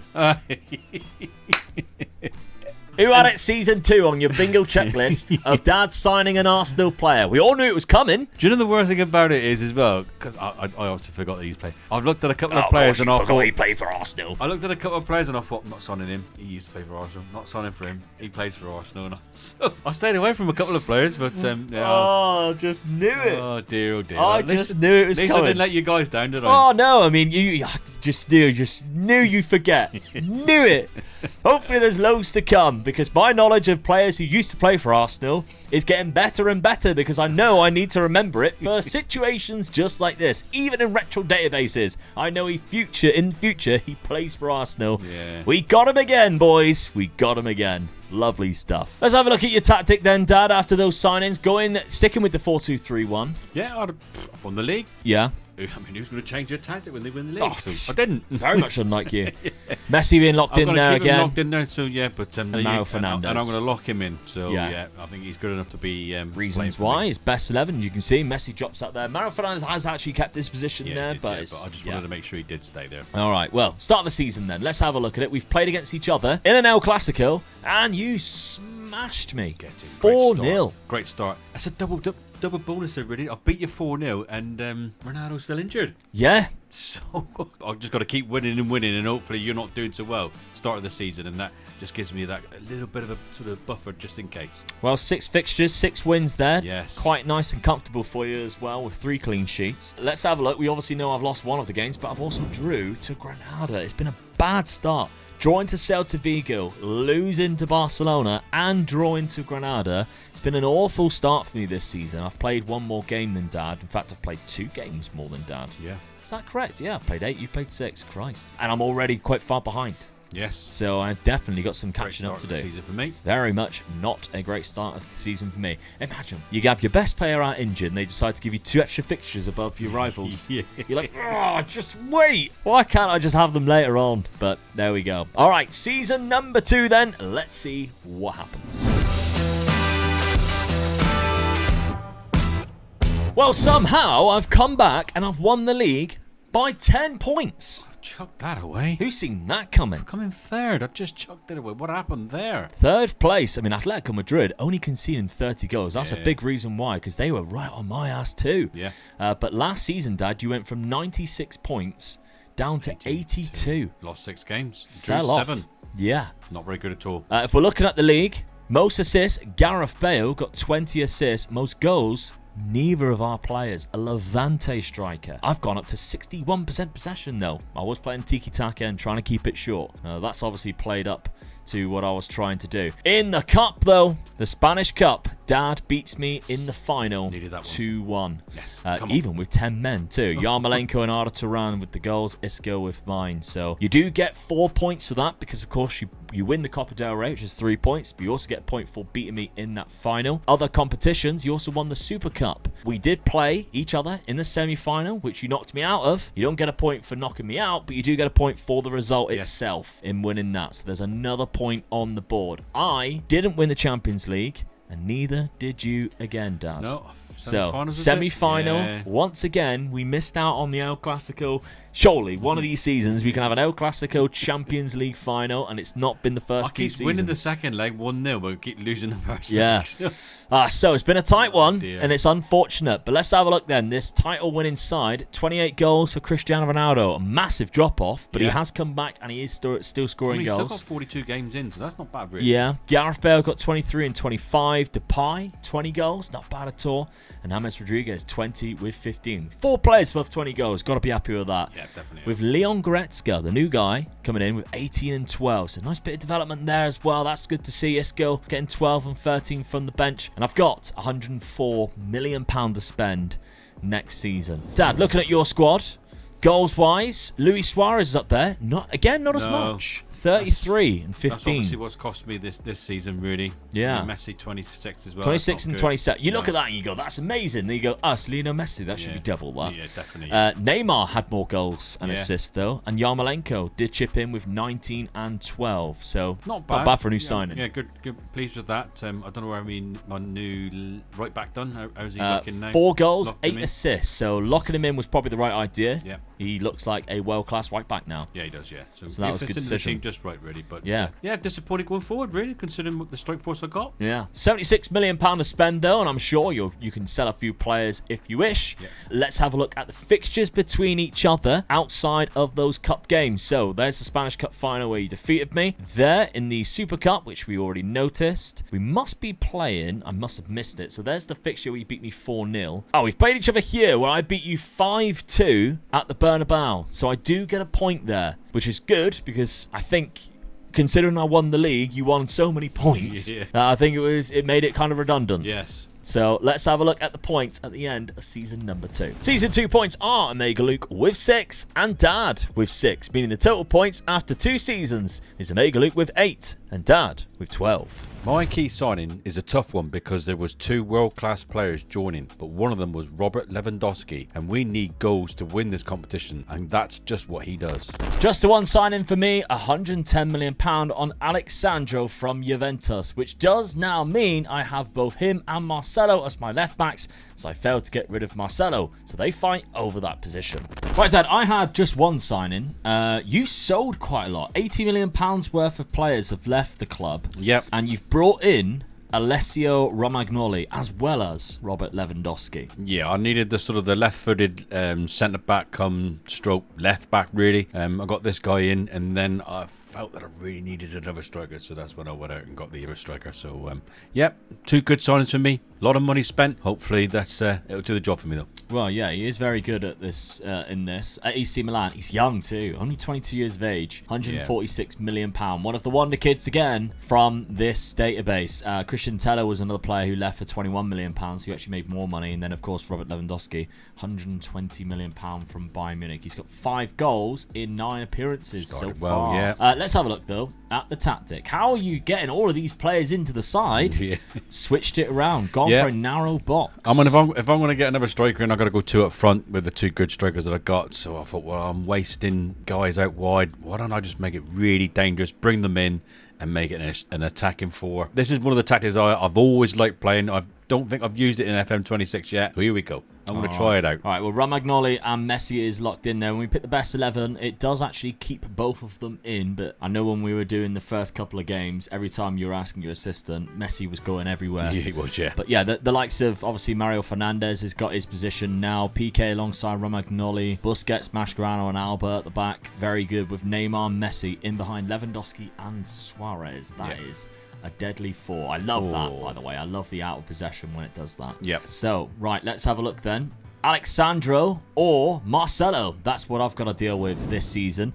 Keeping with the 4-3-3, Goretzka and Cristiano Ronaldo locked in. Thankfully, we've got him from the beginning of the season this time round. So I'll be interested to see the numbers that he manages to bag. But every time, the reason why I've got to lock him in is because when I pick the best 11, he goes out to the left. And as much as I want to see what he can do from the left, when he's scoring in the first season 46 league goals alone, I have to keep playing him up front, especially when the next time he is there from the very beginning, he's already got 12 and 8. So that's why I've got to do it. The thing is, do you think he will supply Gareth Bale with the goals, or do you think Gareth Bale will be supplying him with the goals? Well, that's it. We know which way it's going to be, don't we? So if I'm looking at it, Gareth Bale and Cristiano Ronaldo, Gareth Bale's not as good of a striker. No. He's only 4-star, whereas if I put Gareth Bale on the left, he's 4-star, but Cristiano is.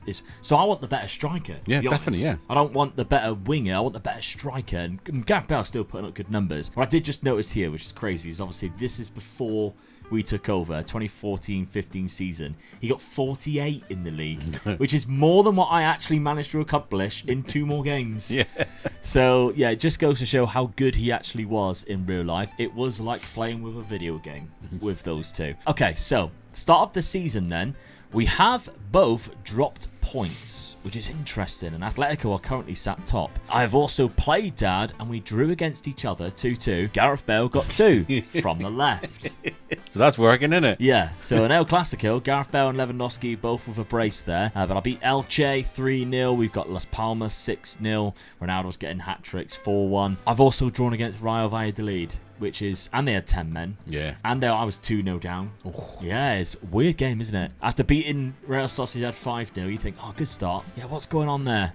Crazy stuff. Sometimes they just don't turn up. Whereas yourself, Dad, you've also lost a fixture already at the start of the season. Yeah. Levante away. I know. It's having such a good start. I mean, scoring plenty of goals as well. Getting a good draw, I feel, against you. Yeah. And then go and chuck it away with a 3-1 loss like that. I don't know what. I don't know sometimes. It sort of baffles you, doesn't it? Yeah.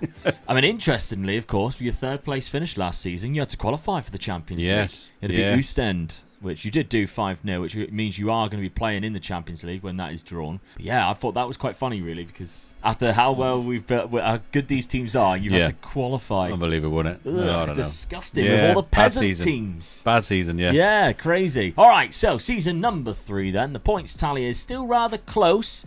8-12. Dad's still in the lead. Can I make a difference in season number 3? Well, in the league, Real Madrid are champions once again.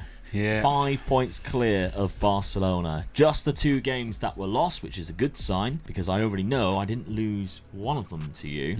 So there might be one that I have lost, but you've lost 3, which means you've only lost 2 more from when we took over. So chances are it could be another draw. But let's have a look then. The most goals, 118 from Barcelona. I'm not surprised with how you were set up and who you had there. I conceded too many goals. If you look at the league table, I conceded too many goals. That's what cost me the league, Most possession, Real Madrid. I am playing tiki-taka. And look who's bagging goals again. 37 in the league. Most clean sheets, Manuel Neuer. So I'm keeping the clean sheets. That's quite important. You can see I'm dominating the player statistics, really. I've got quite a lot in there. Even Jesus Vallejo's got a 96% pass completion. He played way more games than I expected him to, but he's quite good at 21. So I'm not too disheartened with that one. But yeah, most clean sheets 19. I only conceded 27. So let's see then defending, conceded. You conceded the third amount with 45. It was nowhere near. I mean, 3 more than Atletico, but nowhere near where I was sat. And that's probably the reason why. Well, 100%. I mean, I've scored the most goals, but if I conceded that amount of goals, you're not winning games then, are you? Yeah. I drew too many games. Yeah. I lost 1 more game than you, I think, but I drew 7, I think it was. Other competitions, this is where it gets very interesting, because I pick up 5 points there, being ahead of Dad and winning the league. However,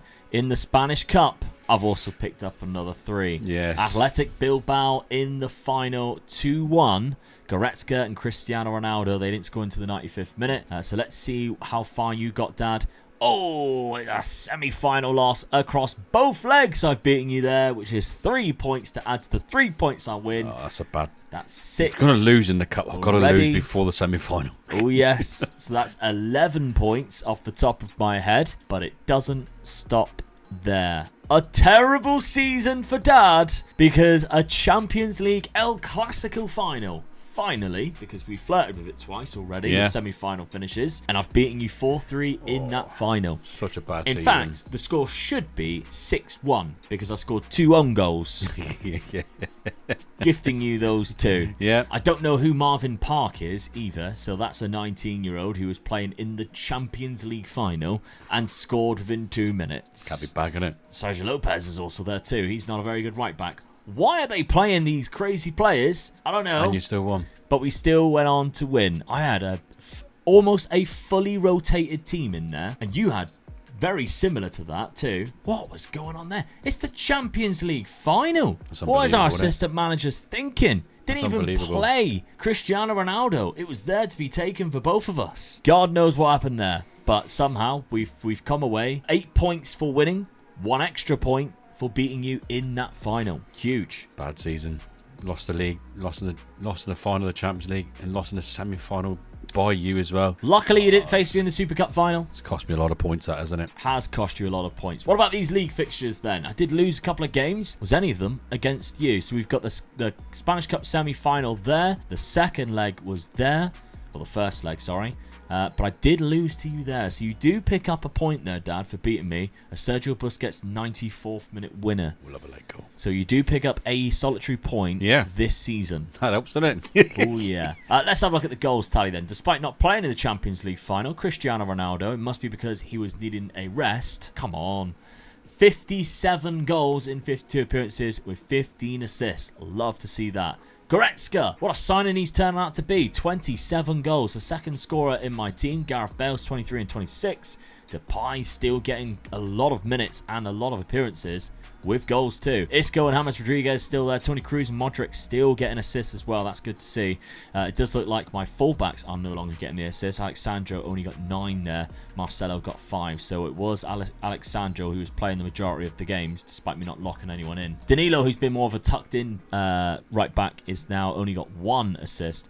But that's fine by me. Got £185 million. Don't know where I'm going to improve, to be honest, but I'm sure I'll find somebody. Let's have a look, Dad, at your team. The goal scoring team of this year. I mean, over 100 goals within 4 players. Your front 4. I mean, it's good, but one of them should be, or even 2 of them, should have been in the 30s. I'm scoring that amount of goals in the league. It's been a bad season for me, so I'm going to look at it and say it's disappointing, really, isn't it? So close, but so far. Yeah, I mean, your wing backs, advanced wing backs. Mario Fernandes got 17 goals and 20 assists. Yeah. And Jordi Alba got 10 goals and 28 Yeah, assists. so you look at that and you think that's great. Yeah. But what's the other guys doing? They should have been in the 30s, I think.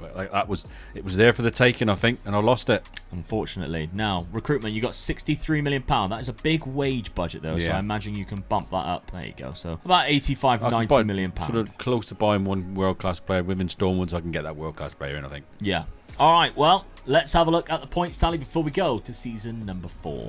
Season 3 points are Omega Luke with 20 and Dad with 1, meaning the total points are Omega Luke with 28 and Dad with 13. My key signing this season is Morgan Schneidlin from Manchester United, a centre midfielder that joins us for $77 million. My key signing for the 4th season is Bernardo Silva, picked up from Monaco, still only 24 years old, and he did cost a lot of money, but he is also world class. Yes, Dad, £95 million for Bernardo Silva, but also I've got in John Stones. Yeah, you pipped me to the thing for this one. I was looking at him as well. Johnny Stones from Everton. Cost me £66 million. We did, however, bring in quite a lot of money too, because Isco has gone to Chelsea for £136 million. Couldn't believe they just kept coming back. They just kept chucking money at me, and well, eventually I was like, well, it's silly money now. I'll just accept it. Hence the signing of Bernardo Silva. So I think, to be honest, they're both comparably very good. So if we're looking at it in terms of this, very even, really. Attribute-wise, again, not a lot really between it. I think some of them, each of them are better at different things. Bernardo Silva's 24, Isco's 26. His age is not really a problem. I just got a lot more money for him. So, going into this season, still keeping Cristiano locked in that striker position. He is wanted, and at the minute, he's only got a year left on his contract, and he's not agreeing to sign a new deal. Oh dear. So we might lose Cristiano in that final season. Go away, go on. To Chelsea by the looks of it at the minute. But there was also a couple of other signings that go straight into that lineup with the selling of Luka Modric and Casemiro. We have got Oscar joining from Chelsea. I mean, they've got Isco.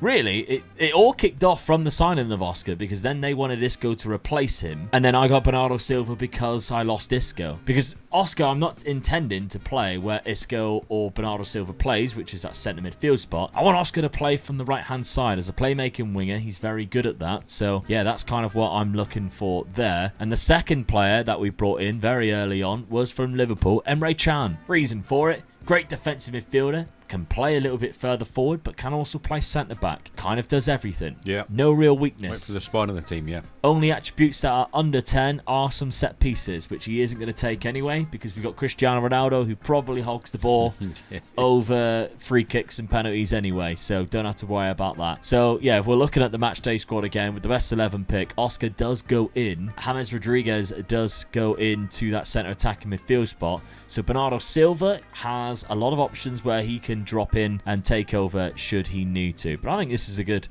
balance now that we have with a lot of players who covers a lot of different places. Your transfers, Dad, for the rest of it, there was a lot of them. Now, you mentioned about signing a world-class player with that money, and I don't think you have. No, I didn't know. When I signed that, the main signing there, I looked at the squad and I was getting a bit thin. So I mean, you lost Dani Alves on a free transfer. Yeah. You then sold Rafinha and Yarmolenko. I was getting a little bit thin in certain places. So yeah, I brought in a couple of well-known players to just help me out in certain positions, and Carlos Tevez was one of them. So cheap to get this guy in just as a reserve sort of striker, just in case I get any injuries. 4.5 I million. know, that's just a bargain really, isn't it? So that's what I've done. And the other one was Wazza. I got Wazza in. Wayne Rooney has also joined. You can't play this sort of year and not get him in. in, really, can you? Yeah, Just try £41 and- million, Yep. 32. So, he plays in both the positions as well. So, striker or that place beyond the strikers, the attacking midfielders. So, yeah, I think it's a couple of good little signings there just to help the squad out more than anything. Yeah, Wayne Rooney, of course, I think at this point would have already been back to Everton and then close to going to DC United. Yeah, I think probably, if yeah. We're looking at it in the fourth Yeah. season, 2019. Sim Vasalko from Tottenham was another one, £30 million for a back at right back after losing, of course, Dani Alves. And then Jorge on the left-hand side from Juventus. Yeah, just that's a to good fill the- price, actually, for him. It was for him, yeah. So just to fill out the squad, really, that's what I was mainly doing in key areas where if I get any injuries, I've got sort of good players to come in their places. Picking the best 11, it's doing this weird thing which switches around Messi and Suarez, which makes no sense. No, it don't, does it, really? So Every time you do the best 11 pick. Again, it's Bit done it annoying. again. Yeah, so Yeah. I'm not sure why it's been doing that, but I think you might have to lock Messi into That area, that yeah. free roll position and the wide outlet there, because for some reason it will change that, which I think is not quite how this out of possession tactic should be working. But there we I go. want Messi to be wide. When we're out of the ball, I want him to be stay out wide to receive the ball to start attacking. So they're putting him up front, and that's not where I want him to be. Rakitic actually gets the deep line playmaker role. Now he's good, but I think with the money you should have been buying a better Yeah. defensive midfielder instead of Schneiderlin, who, let's face it, is not great. Schneiderlin and Mascherano, who fits in those two positions. That's the but problem. Mascherano's I've still got him there, though, and you know, so I felt that I had cover for that position, really. Bit of areas there I was a bit short on, so I just filled those sort of areas. Okay, well, start of the season, let's have a look at it. You've lost the game to Almeria. Oh, no, yeah. 4-3 to them. It's back to the same old thing again. You're having some really good results, and then you come across a team that you think, yeah, it's a comfortable win here, and you go and lose 4-3. Come on. Bilbao 4-4 with Iñaki Yeah. Williams scoring a hat-trick as well. That's never great. Very fast. He's not exactly a very good player No. compared to the players in your team. The rest of it, all victories, but not one clean sheet yet. No, that's still worrying. I'm conceding too many goals like I did last season, yeah. Let's have a look then at my Real Madrid side. What have we been up to at the start of the season? We've also lost a game. 7-1 to Granada.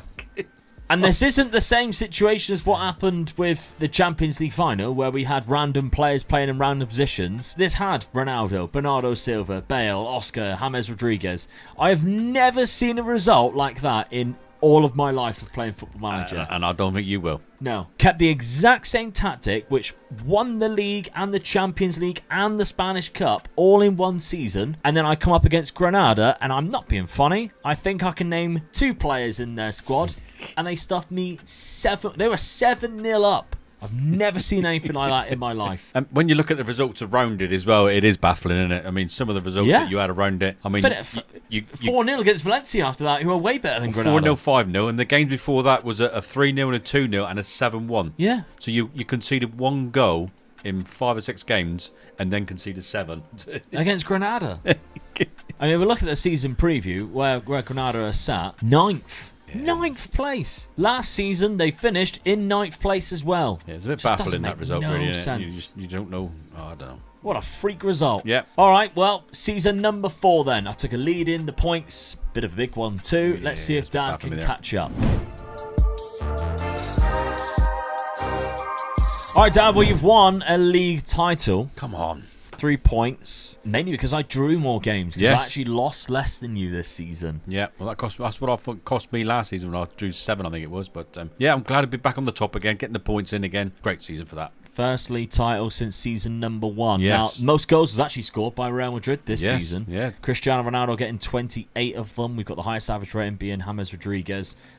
Most clean sheets again, Manuel Neuer. So even though I had the most goals and the most clean sheets with the fewest conceded, didn't win the league. Nope. Very rare that happens. Yeah, it does, yeah. Very strange. But there we go. We'll take it nonetheless. Well, you will. I won't. 100%, yes. What about the other competitions? Well, the Spanish Cup, I did go and beat Granada. Get in there, you 7-1. They're going to become the new Wrens. Yeah. I think you can go and stuff me set. They cost me the league title as well, if you think about it. Yeah. 7-1. But yeah, Cristiano Ronaldo actually scored and played in this one. But yeah, where did you finish though? Semi-final stage. I played and beat Valencia there. Look at that. Never seen that team before. That's like 3rd tier? 4th tier, maybe? They probably knocked They me got out. to the semi-final, quarter-final. You weren't there either, Dad. 4th round? No, not in the 4th round. 3rd round, knocked out by a team in that league, to be fair, on penalties. I've seen that know. team before. Yeah. But yeah, on penalties, Bad. so that is a terrible result. It's cost me a lot of points, that one. However, points you mentioned. Champions League, back-to-back.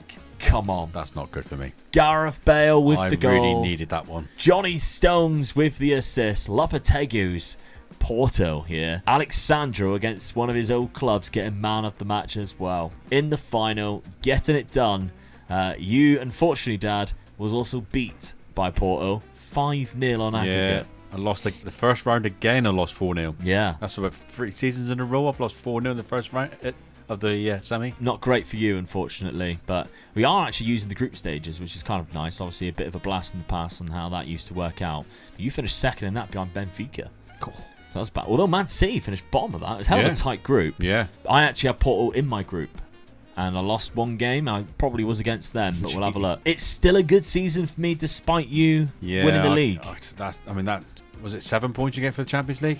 8. 8 points now, is it? I also beat you Yeah. in the league as well there. Neymar got sent off, and then in the other Started well result, winning the league, but beat you 2-1 away from home. lost too many points again. Dropping so many points. The Super Cup is something we haven't had a look at. You lost to Real Sociedad in that, which is kind of hilarious. But you did beat me in extra time in the Super Cup semi-finals. You do get a point for that. So you won the league and got a point for that, but elsewhere, I am roping in more points, unfortunately, for you. Let's have a look at the goals. 30 from Gareth Bale. It's 45 and 15 from Cristiano. 41 appearances.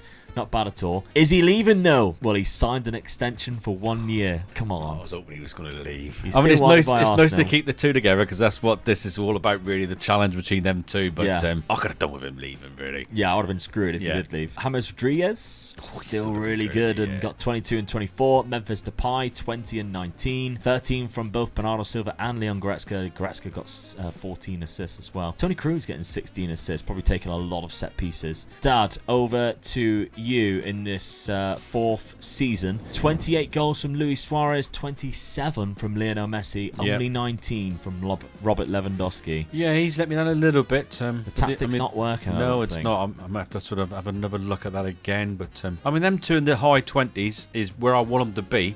You know, if I've got four, I class it as 4 strikers with that box system I'm playing. But I would have wanted the other two to be a little bit higher than that, especially Lewandowski. I wanted him to be a lot higher than that. Yeah. So I'm a bit disappointed, really. But I've won the league, so I can't be too disappointed. But I needed the Champions League as well. £74 million, big wage budget though that you've got, whereas my budget is £102 million, again with a big wage budget. If I did lose Ronaldo, I'd have a lot of money to replace him. Yeah. And some of the strikers that we are looking at, well, that you can get in this, is quite impressive, really. So just alone, the top one, Sergio Aguero, who's moved to PSG on this, obviously would be a huge target. You've also got Thomas I Muller. looked at buying him a couple of times, to be honest with you. So good. Yeah. Romelu Lukaku, who's moved Another to one I've Bayern looked Munich, at, yeah. who obviously replaced Diego Costa was another one I looked at Yeah, a couple of Diego seasons Costa. ago. Yeah. I just the love aggression. watching him play. Yeah, so there's quite a few in there that we could pick up. Harry Even a Kane's young a lot. Harry Kane, Yeah. who's developing quite nicely, age 25 there. So lots of players that we could go for should I have lost Ronaldo, but thankfully he's sticking around. Let's have a look at the points. Season 4 points are Omega Luke with 13 and Dad with 6, meaning the total points are Omega Luke with 41 and Dad with 19. My key signing is Coutinho from Liverpool. The Brazilian joins me for 93 million, and he will be playing in the number 10 spot for me this season.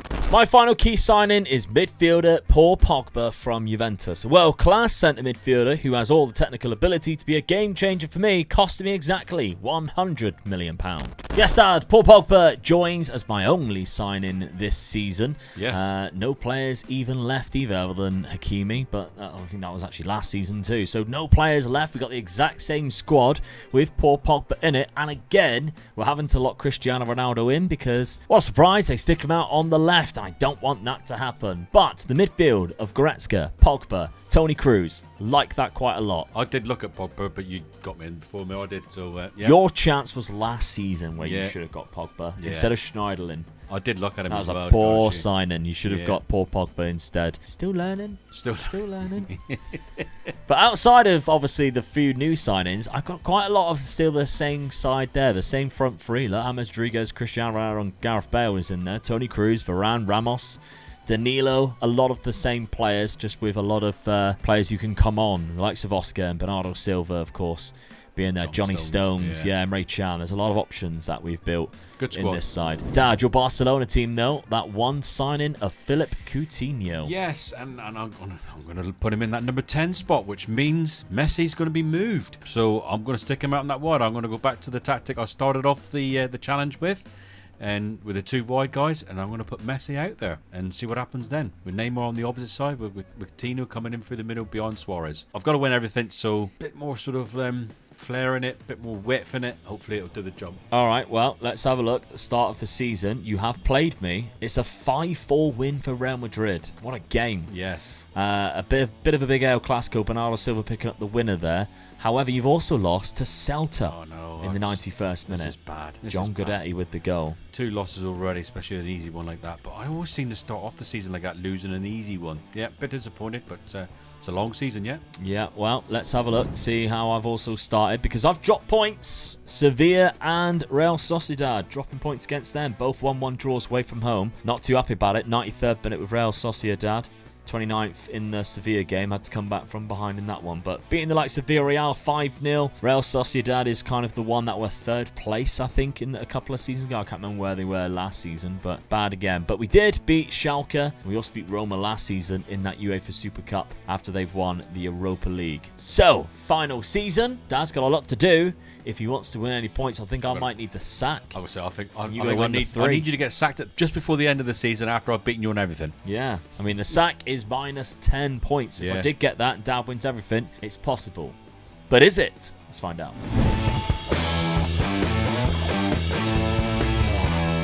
All right, well, the final season, I didn't get sacked. I also went invincible. Yeah, I can't touch that. Well done. Unbeatable in the league. 4 draws, 0 losses, 106 points in total. 15 points, 5 games. Yeah.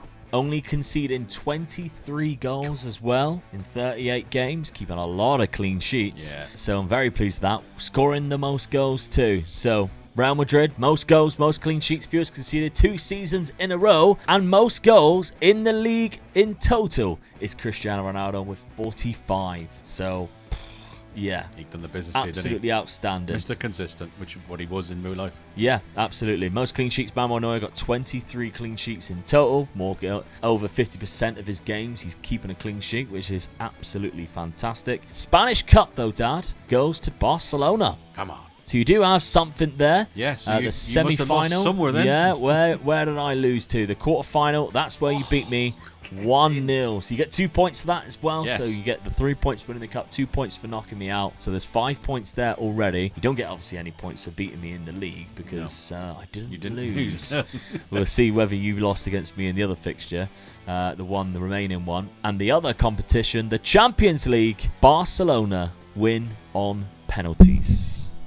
Come on. You got the big one. Nearly done the treble. Well, I say nearly 15 points behind, but I nearly done what I needed to do. Yeah. Interestingly enough, it nearly was another El Clasico final, but I lost in the first leg 4-1 to Juventus, and you actually lost quite badly in the first leg again.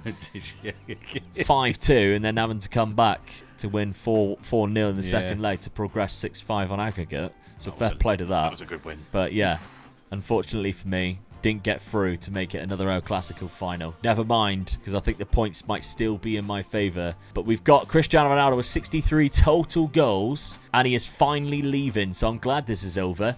And weirdly, he's going to Juve. Yeah. I mean, it costs Juve a lot more money than a free transfer in real life, but he is gone after 63 goals and 19 appearances. Age 35, still looks absolutely exceptional. What a player he was. Obviously, it took Paul Pogba away from him, so he won't have him there next season. Goretzka, both with 21 goals there. Gareth Bale, 19 and 25. James Rodriguez, 17 and 22. Very good stuff. We've got, Dad, looking at yours. 35 goals from Lionel Messi. See, that's 33 from Robert Lewandowski. That's a bit better, isn't it? That's where I wanted them to be over the last couple of seasons. Look. Yeah. I mean, Neymar 29, so he nearly hit the 30 nearly as 30, well. Yeah. So that, you know, the 3 up there nearly done the job for me. So yeah, I'm pleased with that. But Coutinho coming right in behind him with 19 and 18 assists. Exactly what I brought him in to do. Yeah, it's 97 goals between those 3 alone, which is quite good. But yeah, not too bad. Now, we can't obviously offer you the save game file because this is, of course, still a retro database from Mr. T Tini. So when that comes out, I'll leave a link for you to get access to the Mr. Tini database. But what I can offer, because I think a lot of people might want to have a look at this, is this tactic that I've been playing, which has obviously done very well for me. The 4-3-3, but it's tiki-taka style.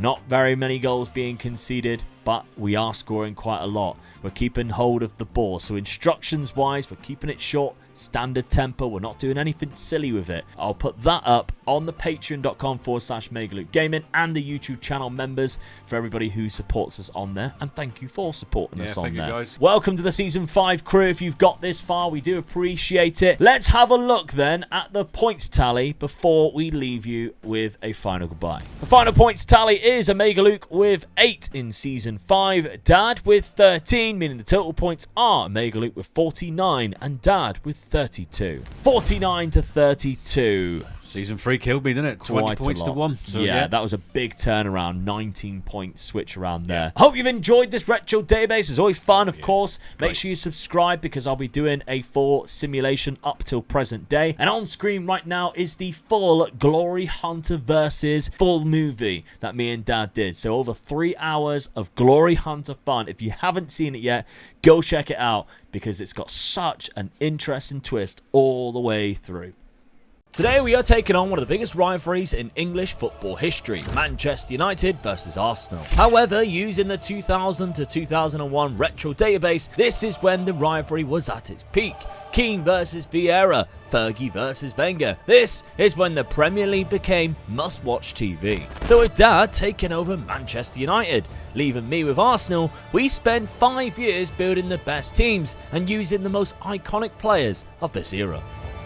Yes, today we are doing a retro rebuild. Good 5 seasons. Now, Dad did beg me to be the Arsenal manager, as you'd all probably anticipate he would. I refused to be Arsenal, that's what it But was. I said, no, let's switch it up a little bit. I've been Man United quite a lot. Man United have the better team in this to begin with. I'll be Arsenal. And he cried about it for the next hour, and we just had to push on and went for it. So big shout out to the Mad Scientist for creating yet another fantastic retro database for us all to enjoy, and hopefully it keeps FM content alive for the time being, because it's well, it hasn't been great, is it, in terms of Football Manager 26, so at least we've got stuff like this which makes it more entertaining, because we do love a retro database. Yeah, I really love playing these. It's so interesting, so much fun. And just memories, really, isn't it? The 2000-2001 database, so the turn of the year. We've got the kits as well, thanks to Mr. Tini, the face pack, and the new gen, or the regen mod. So all the regens that come through are real players, which is great. There's also new gens who come through too. And you can see from the Manchester United side of things as well, exactly the same. We've got that classic Vodafone kit down there that I remember having myself. Right, so the Manchester United team. We've had money to begin with. We've made some signings as well, because we thought it'd be quite important to do so. Mine's a bit boring because it's a real life signing as well for Man United. But at the time, he was one of the best centre defenders in the league. Or young centre defenders, Young anyway, centre, don't they? Yeah, in the league. So it just made sense for me. That's what the position I felt that I was a little bit weak in. Just made sense for me. I went out and got him. Rio Ferdinand joining the club. Of course, he also played defensive midfielder around about this time. Yeah, that's where they wanted to play with the United team as well, yeah. Yeah, why he's there. But definitely a far better centre-back than what he was defensive midfielder. So, looking at this, that means you are playing the classic 4-4-2, which Manchester United were very good with back Giggs then. and Beckham, wide wingers. Yeah. Wide midfielders. Beckham out on the wings. Yeah. Look how good that is. The 20s knocking around and free kick taking, passing, long shots, crossing, and of course 19 for vision as well. 18 for corners. That's a bit should be higher, shouldn't it? Oh, I thought so. Yeah, he can put a ball on a sixpence, really, couldn't he? But yeah, you got Ryan Giggs on the other side. 20 in technique and dribbling and flair. Pace and acceleration is stupidly good as well. Plays down that left hand side. But the players around him, obviously, you got Stam at centre back. I think he was one of the most I think he is the most underrated defender in the Premier League, because he was only there for 3 seasons. Yeah, it was a shame really, because he was so good when he. Yeah, I'm pretty sure. I can't remember if it was true, but I'm pretty sure the 3 seasons he was there, Man United won the league those 3 years, because he signed for like, I can't remember how much it actually was, but then he signed, but had an argument because of the book, and then left. Yeah. And we just weren't quite as good defensively until Vidic then came along. But yeah, we've got Scholes in the midfield. Well, the midfield speaks for itself with Scholes and Roy Keane in the middle, just sort of cleaning everything up. And they're two big boys up front, really, wasn't it? Yeah. I couldn't go wrong with this strike force. And really, there's the legend that is Roy Keane. Doing his job. Winning the ball. Great. Loads of 20s again, as I'm you can hoping see. that natural fitness stays at 20 for the 5 seasons. That I'm going to change him then. Really, Andy Cole up front. Yeah. A lot of pace, acceleration. Great two players. Dwight York. What a pair of these two to get rid together up front, really, when they York and Coley. Yeah. But on the bench, though, to be fair, you have still got Teddy Sheringham. He's still knocking around at this point, 34 years of age. One of but my Ole favourite Gunnar Spurs players he Solskjaer. was. Yeah, I mean, he was good at his time. Good substitution. Yeah. He always come on and score goals for you, didn't he? Very good on this. I think he was one of the other players that we're talking about, underrated players. I think he was another one, really, who just slipped underneath the radar, really. Yeah. Didn't realise how good he was until his career finished, and you look back and you think, God. Yeah, he's still a legend, even though I didn't really rate him as the manager of Manchester United. He's a bit of a yes man for me. But let's have a look at this Arsenal team then, what I'm going to do with this Arsenal team. And I've made one sign-in. I had to get in there quick before Dad seen him and then maybe went for him. Because I don't think Dad needed him anyway. I went for Ronaldinho. £22 million.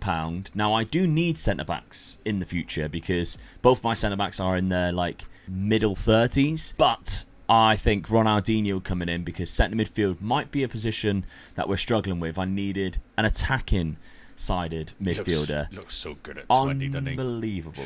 Yeah. That could be your best signing for the first 5 seasons. Could be. For £20 million as well. He's only £20 20 years old. So this is before he even went to PSG. We're signing from Gremio. So unbelievable player. Very excited to see what he can do for this Arsenal team. Now, I've gone a little bit more ballsy. As you can see, I've got Bergkamp up front in the false 9 being locked in. What a player. Yeah, so he actually doesn't play naturally as a striker in this game, which I thought was quite surprising, to be fair. Yeah. But, all right, fair enough. So I'm locking him in as that false 9 player. The false 9 obviously acts as an attacking midfielder anyway, with the attacking midfield of Ronaldinho in behind. If I went the best 11 route, you can see it does change. Now, Ronaldinho goes to the left. Don't necessarily want that to happen. Perez would be my left midfielder without locking him in. So Perez quite nicely goes to that left-hand side. The big man up top, though, Thierry Henry. Yeah, legend. Yeah, Much quality as I don't like player. talking about Arsenal players like that, but if you're a football player, a football person, he's a legend. Is he the best ever player in the Premier League? I always see this debate, and his name always comes up It is for on it. there, isn't it? And it's got to be close, very close. I think Cristiano Ronaldo's got to be in with that as well. Wayne Rooney. Cantona's got to be in with it. Wayne Rooney's got to be in with it. Alan Shearer's got to be in it. Yeah. Harry Kane's got to be there, I feel, but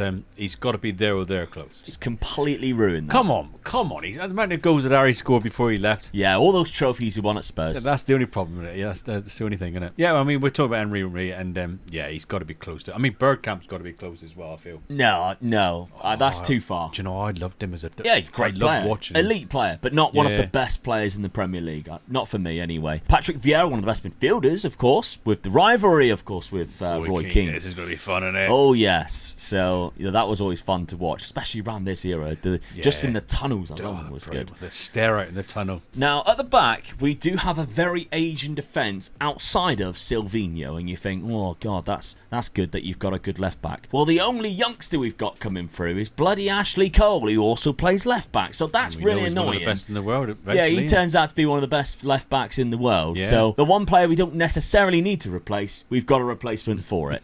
But we do have Martin Keown, 34 years of age, at the end of his career. No, neither did I. For what he did to Ruud van Nistelrooy, absolutely not. And that's, as a football person, I didn't like seeing that. No, I also don't like listening to him in interviews now. He does my head in. Absolutely awful. Or punditry. Yeah. Sorry, Martin, but don't you talk a load of nonsense. Tony Adams, I liked him a lot more. Had his problems, of course. But I liked him a lot more. He done well to get through the problems, and then he just changed weird after that, didn't he? Yeah. One of the very first books that I ever read, like autobiographies. I must admit, I've read that book as well, yes. Yeah. I read his autobiography, him and Roy Keane's, and then Alex Ferguson. You couldn't. Anybody who talks to Arsenal or the players talk about this, we were in this team, they couldn't ask for a better captain. No. He might have more 20s than what we've seen so far. Yeah. 1, 2, 3, 4, 5, 6 20s with 2 19s, 3 19s, 4 19s in total. That's some dude, Jesus. But yeah, he's 33 years of age, so again, my defence is a little bit old. Dixon 36. He can launch a ball though. 19 for long throws. Jesus. Your defence is looking dodgy except for left back. That's what I mean. It's old. And look who's in goal. 36-year-old David Seaman. It's really old. So, yeah, I mean, we've got to be... we're struggling a little bit for age, which is the reason why I thought it would be quite good to take over as Arsenal manager, I think, because it gives me a bit of a challenge. Youngberg, who can play across the front three there, he'll be a good option off the bench. Sylvain Wiltord, I hated Wiltord because he always seemed to score against United. Yeah. 26 years of age, still very good, definitely coming off the bench. Ray Parlour in midfield too. He's the reason why I bought Ronaldinho. Passing of 11. I always thought he wasn't that bad of a player as well, really. I Yeah. mean, they don't like him on... Well, I say they don't like him. There's still a lot of yellows on there, but he was one of those just steady Eddie players. You know, he put him in a few positions, very good. I like listening to him though. Yeah. On TalkSport and stuff when he was on there. I like listening to him and his stories. Him and Alan Brazil. Good, Yeah. good connection. Carney, I mean, we're playing Bergkamp, but Carney was obviously there. You can come off the bench for both him and Henry. He's got a few 20s as well, actually. 20 for dribbling. I mean, 8 acceleration, which cracks me up, but still. Not a lot of options up front. Maybe that's something we'll look into next season, because Wiltord and Carney coming off the bench, a little bit different compared to Henry. But there we go. Now, that's our starting 11s. How we started this season, well, we've played each other, and I beat Dad 5-4. 95th minute from Patrick Vieira. I bet Highbury went mental. That's for the worst person to score against us. Yeah, I mean, what a game as well, because you went 1-0 up, I scored, and then a minute later, Andy Cole scored again. I think you went 3-1 up there. Yeah. We pulled it all the way back and gone ahead to make it 4-3, and then Solskjaer scored to make it 4-4, and we've got the 5th. That's a crazy game of football. Tottenham lost against them on the first game of the season, even though Ronaldinho scored. So, yeah, At it your was place nice. as well. That's even worse. Yeah, and then Leicester 4-1. Will that be costly? Wow, we'll have to see. Dad, your start to the season, we know you lost against us. How have you done in the other fixtures? Well, you won the Charity Shield. You beat Chelsea 5-4. Now, I've already done a simulation of this where I used this database and went all the way up until present day. So if you haven't seen that video, make sure you get that one checked off for after that, because lots of things happen, including Chelsea, who don't, of course, have Jose Mourinho or Abramovich, and yet still may shock some people. Yeah. As does Leeds United. Crazy on this. David O'Leary might be the best manager I've ever seen. Some crazy stuff happens with David O'Leary. So if you like stuff like that where you simulate and rewrite history, I'll leave that at the end of the video for you to go watch. But yeah, definitely worth your time if you've got another half an hour after this video. But 5-4 against Chelsea, so good result against them. But then Derby County 3-0. Sunderland 3-1, of course, then the 5-4. So, now, of course, we're coming off the back of Dad, you being the holders, Arsenal being runners-up twice, Leeds finishing in 3rd. So this is sort of where we are in the world of football. Of course, this is 2 seasons after Manchester United won the treble as well. So I think we win this season in real life, and that's where Jaap Stam won 3-3. Oh, right, yeah. Then pissed off to wherever he went after. Maybe AC Milan, I can't quite remember who it was. Maybe Lazio. This is where we are in the world of football. It's before Chelsea get Abramovich, before Jose Mourinho does his speech and wins stuff for Porto. Barcelona and Real Madrid are good, but Italian football reigns, as you can see. Premier League is the 3rd most popular league. So the Serie A is where it's all meant to be. And of course, if you're looking no further than the Inter Milan squad, then you can see some unbelievable players such as R9 Ronaldo. So if one of us manages to get a big budget, expect one of us to try and sign Ronaldo. All right, let's see what happens then. Season number... Robbie Keane's there, by the way. I thought I'd just... Another legend. always forget that he plays for Inter Milan until you see I stuff forgot like it, to be this. honest, yeah. Yeah, well, there we go. What a strike force, because they had Hakan Suka, we're really going off on a tangent here, Zamorano, and Christian Vieri. They do know they can only play a certain amount of strikers. Like, what is this? That is ridiculous. Rakoba's there too. How did I miss Rakoba, who's also absolutely phenomenal? To be honest, they could do with getting rid of Ronaldo. Pirlo's there, who can also play up front too, according to this, when his early parts of his career, when he was in the number 10 role. There we go. All right, season number 1 then. Let's see what happens. Normal point system for this 5-year rebuild. Who takes the early advantage? Well, in the Premier League, Arsenal already disrupting things. 19 points. Oh, that's bad, isn't it? Ahead. I shouldn't be coming second when losing 9 games. No. when you look at the teams below, was it Chelsea only lost 5? You lost against them twice. You lost against me once, which was, of course, the start of the season, which we've seen, but you also beat me 4-3 at Old Trafford. We are putting on some absolute corking games. I only drew one game, which is obviously going to be a big part of why we've gone on and won 100 points there, 94 goal difference. We both conceded 47. So we both had good goal difference, to be fair. Yours was quite high too. Chelsea in third place, Southampton in fourth. And Leeds. Did Southampton? Yeah, but Leeds finished third the season before. Yeah, true, yeah. You got to remember this, where we are in the world. Glenn Hoddle's the manager of Southampton. Say no more. So Wayne Bridge is there, Jason Dodd. Letitia gone, I imagine? Yeah, he's not there anymore. James Beattie's still there. James Beattie is the striker with Marion Pahars. Wow, I remember Pahars. Yeah. Actually, James Beattie was coming off the bench. It was Kevin Davies. Never a good striker, really. Yeah, went on to play for Bolton, of course. You probably remember him a little bit more for. But yeah, so that was their strike force. They have got a good team. Benali's there as well. So yeah, under Glenn Hoddle, they've done all right. First season. Now, the player statistics, this might be quite an interesting one to have a look at too. Attacking-wise, goals, Ole Gunnar Solskjaer.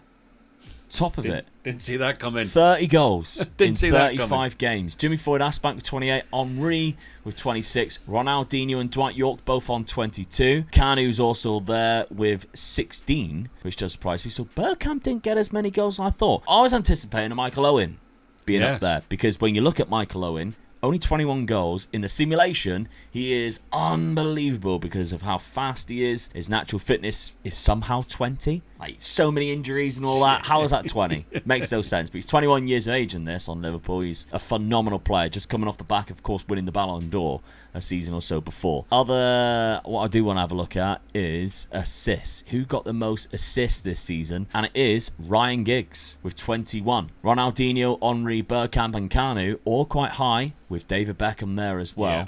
But yeah, Ryan Giggs takes that. No surprise, 21. Really. That's what he was good at, innit? So yeah. Okay, well, good start for me in the Premier League. But the Cups dominated by Manchester United, beating Liverpool in the final of the FA Cup, one, isn't it? and in the League Cup, beating me 4-3. 2-4-3 results against me. It was 3-0 in the first half.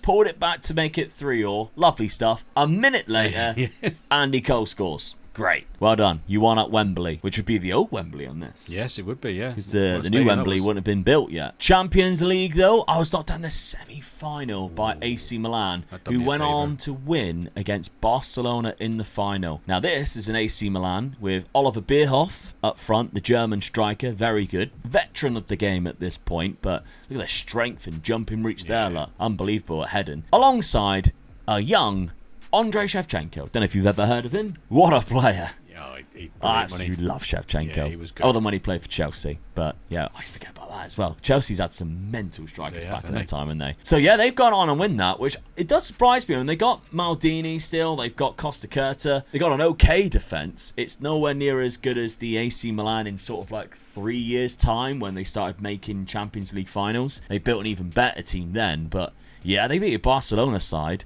with Kluivert and Rivaldo, Luis Enrique. They've got Pep Guardiola in centre mid. So they got a great team. I still think our teams are better than them, though. Yeah, I do as well, looking at it. But player by player. There's still some good sides there, innit? Okay, well, let's see where we finished in the Champions League then. I know I finished in the semi-final. Where did you get to? So I lost 8-5 on aggregate, so love that. But Blue Neri, which is Inter Milan, also reached the semi-final. Quarter-final, you're not in that one either, Dad. So this is old school way of doing it, is the groups. You finish bottom of the second group, which included Juve, Bayern and Real Madrid. Yeah, it's all hard. That's all leagues above me, according to this, really, at the moment. So that is crazy. Oh, that's hard, isn't it, really? Now, I don't know how that worked, because like you go into a second group, but you won 2 games, and it was 2 teams that weren't in the group.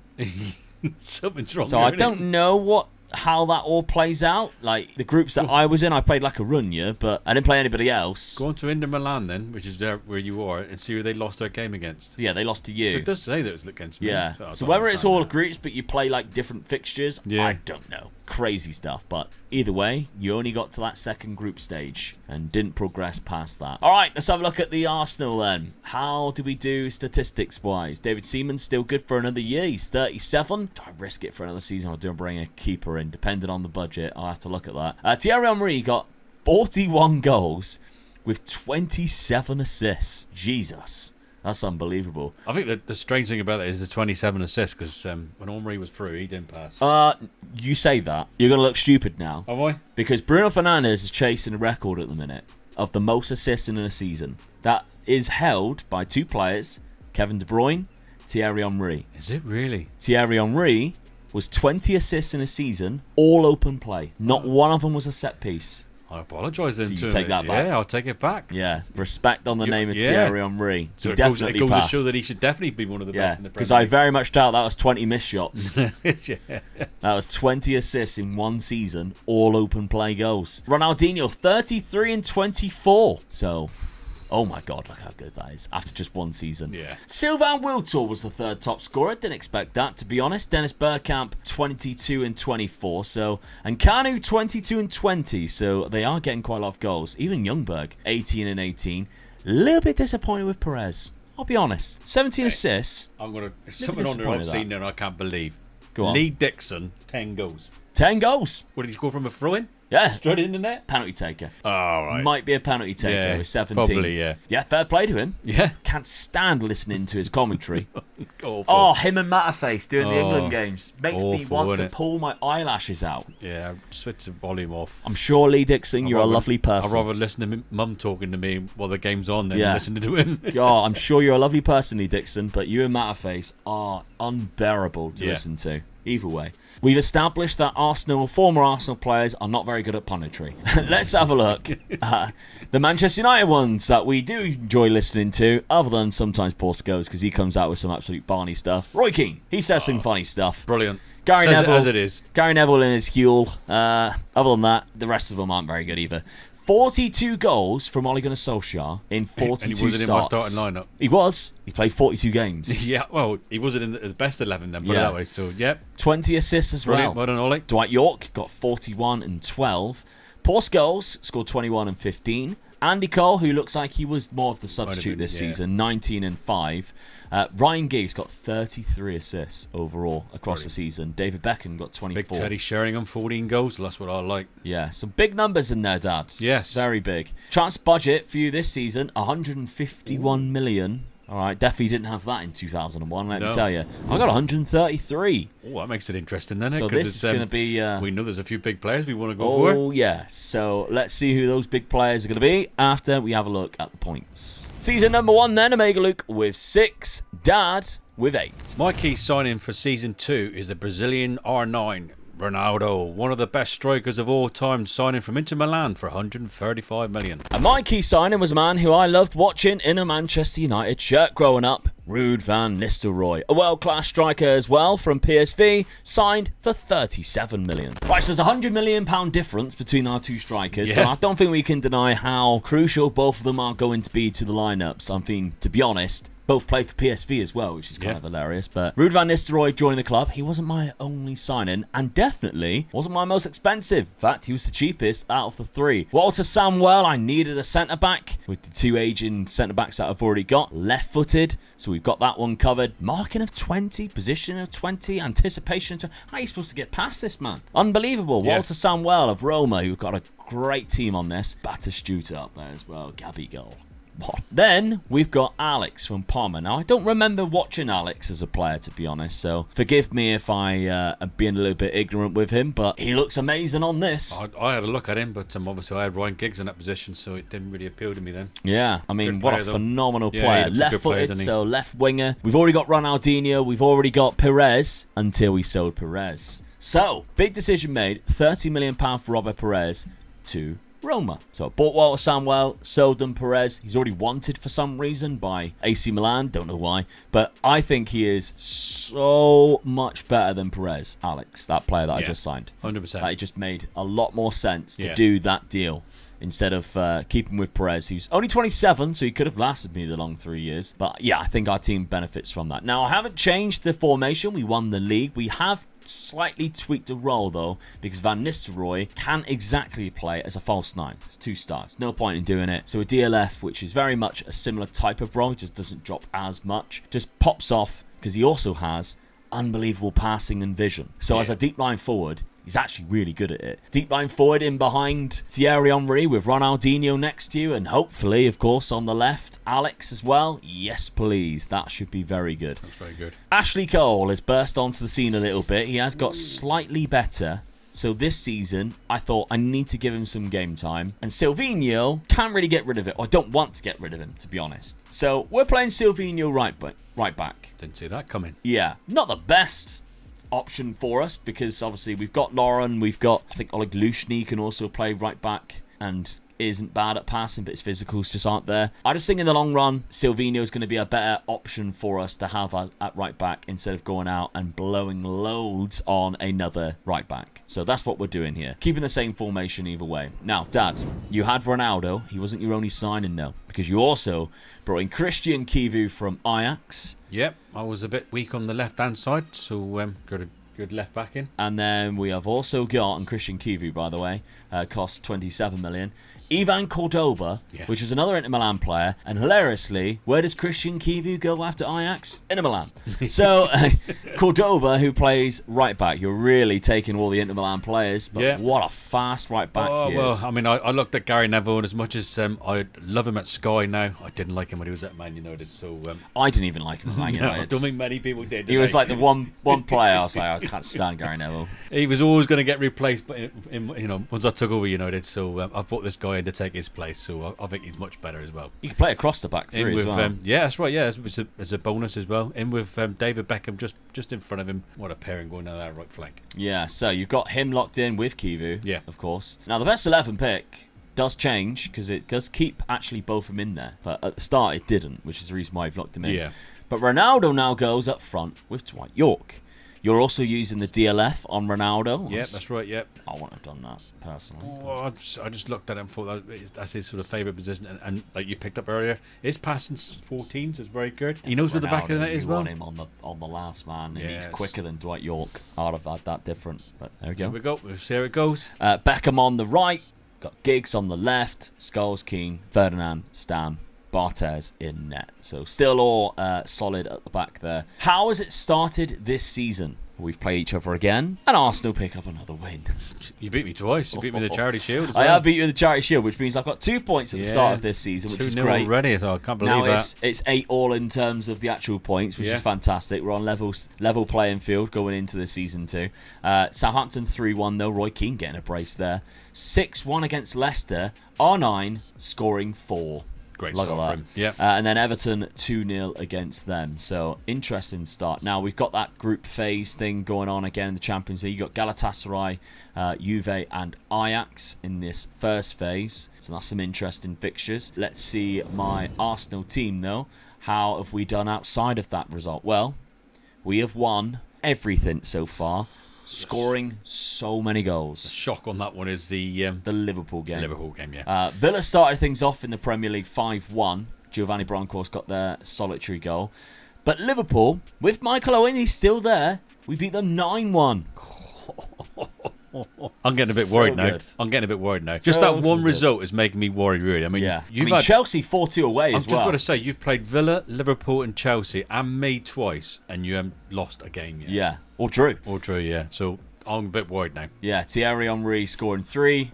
Tony Adams getting a 4th. My groups, we've got Kaiserslautern in there, which is nice to see Kaiserslautern, because of course in the retro databases they're a lot higher up in the Bundesliga. In our databases that we play in modern days, they're like Division 3, Bundesliga 3. Panathinaikos and Feyenoord. So we should get through those groups quite comfortably. It's just then whatever happens after that. But I need to win some cups this season as well to hopefully bring up the points. So let's see what happens.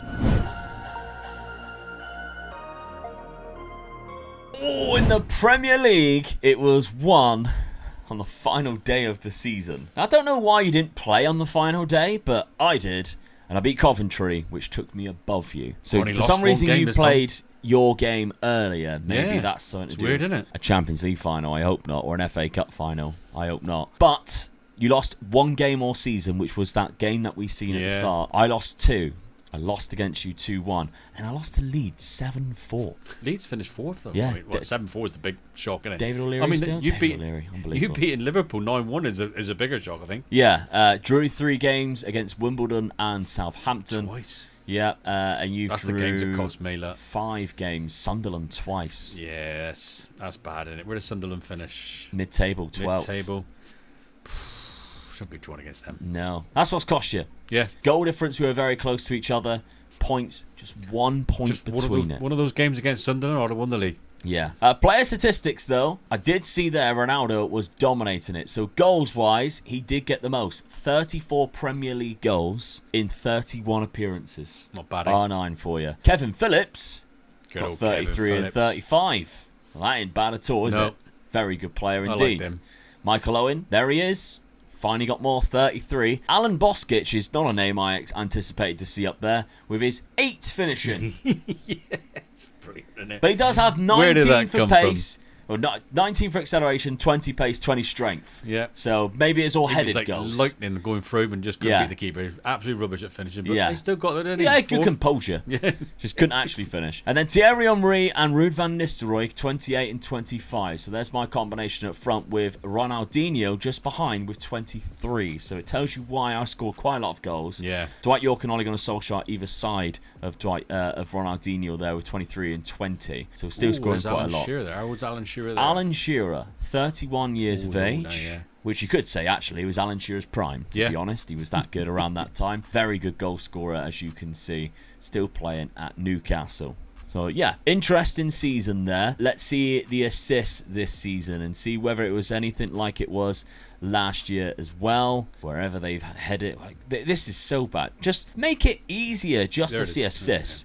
Absolutely ridiculous stuff, Football Manager. David We are Beckham. so far into the game, and I cannot find assists and goals. It's such an annoyance to my whole playing immersion. Just make it fucking easier to play. David Beckham, 18 assists. Thierry Henry and Ronaldinho, 17 each, right behind. Well, ain't bad, really. Who is that? Ronnie. I don't remember I recognise him. Very good player, though. Yeah. Maybe I do. I don't know. is All the true. Brazilian players, when they're playing for Brazil and come across, I always get really confused. Yeah. Back then, I don't know if I remember that one or There's not. Brad, the odd ones are too as well, didn't they? There's Yeah. Players like that. What about in cup competitions? I needed to win some this season. Oh, you've done it again. Done it again. Done the double again. FA Come Cup on. beat Villa 7-2 in the final there. Rio kicking things off. R9's got a few. He's got a hat-trick in the final. And in the League Cup, you beat Chelsea.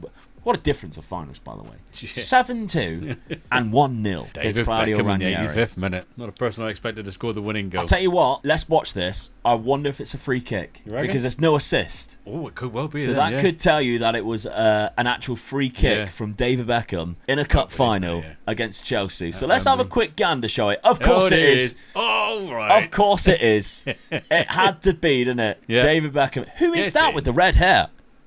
Nicky Butt Nicky has Butt. dyed his hair red. That's enough to get him fired. Alex Ferguson would not stood for that. No. Red hair? What are you doing?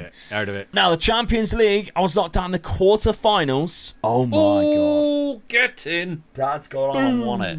5-0. 5-0. God almighty. That's Get crazy stuff. Ronaldo, Dwight Yorke, Nicky Butt and his bloody red hair, Scholes and Sylvester scoring against, I mean, let's face it, that Barcelona side has played so poor in that final. Their keeper has a 7.1. He conceded 5. That just goes to tell you how bad the rest of the game was. 27 shots, you had 19 on Gary Neville target. playing centre back. Or Phil Neville, one of the two. Yeah. Not sure which one it is. In the final. That is mental. 19 shots on target. So that keeper, despite conceding 5 goals, saved 14 shots.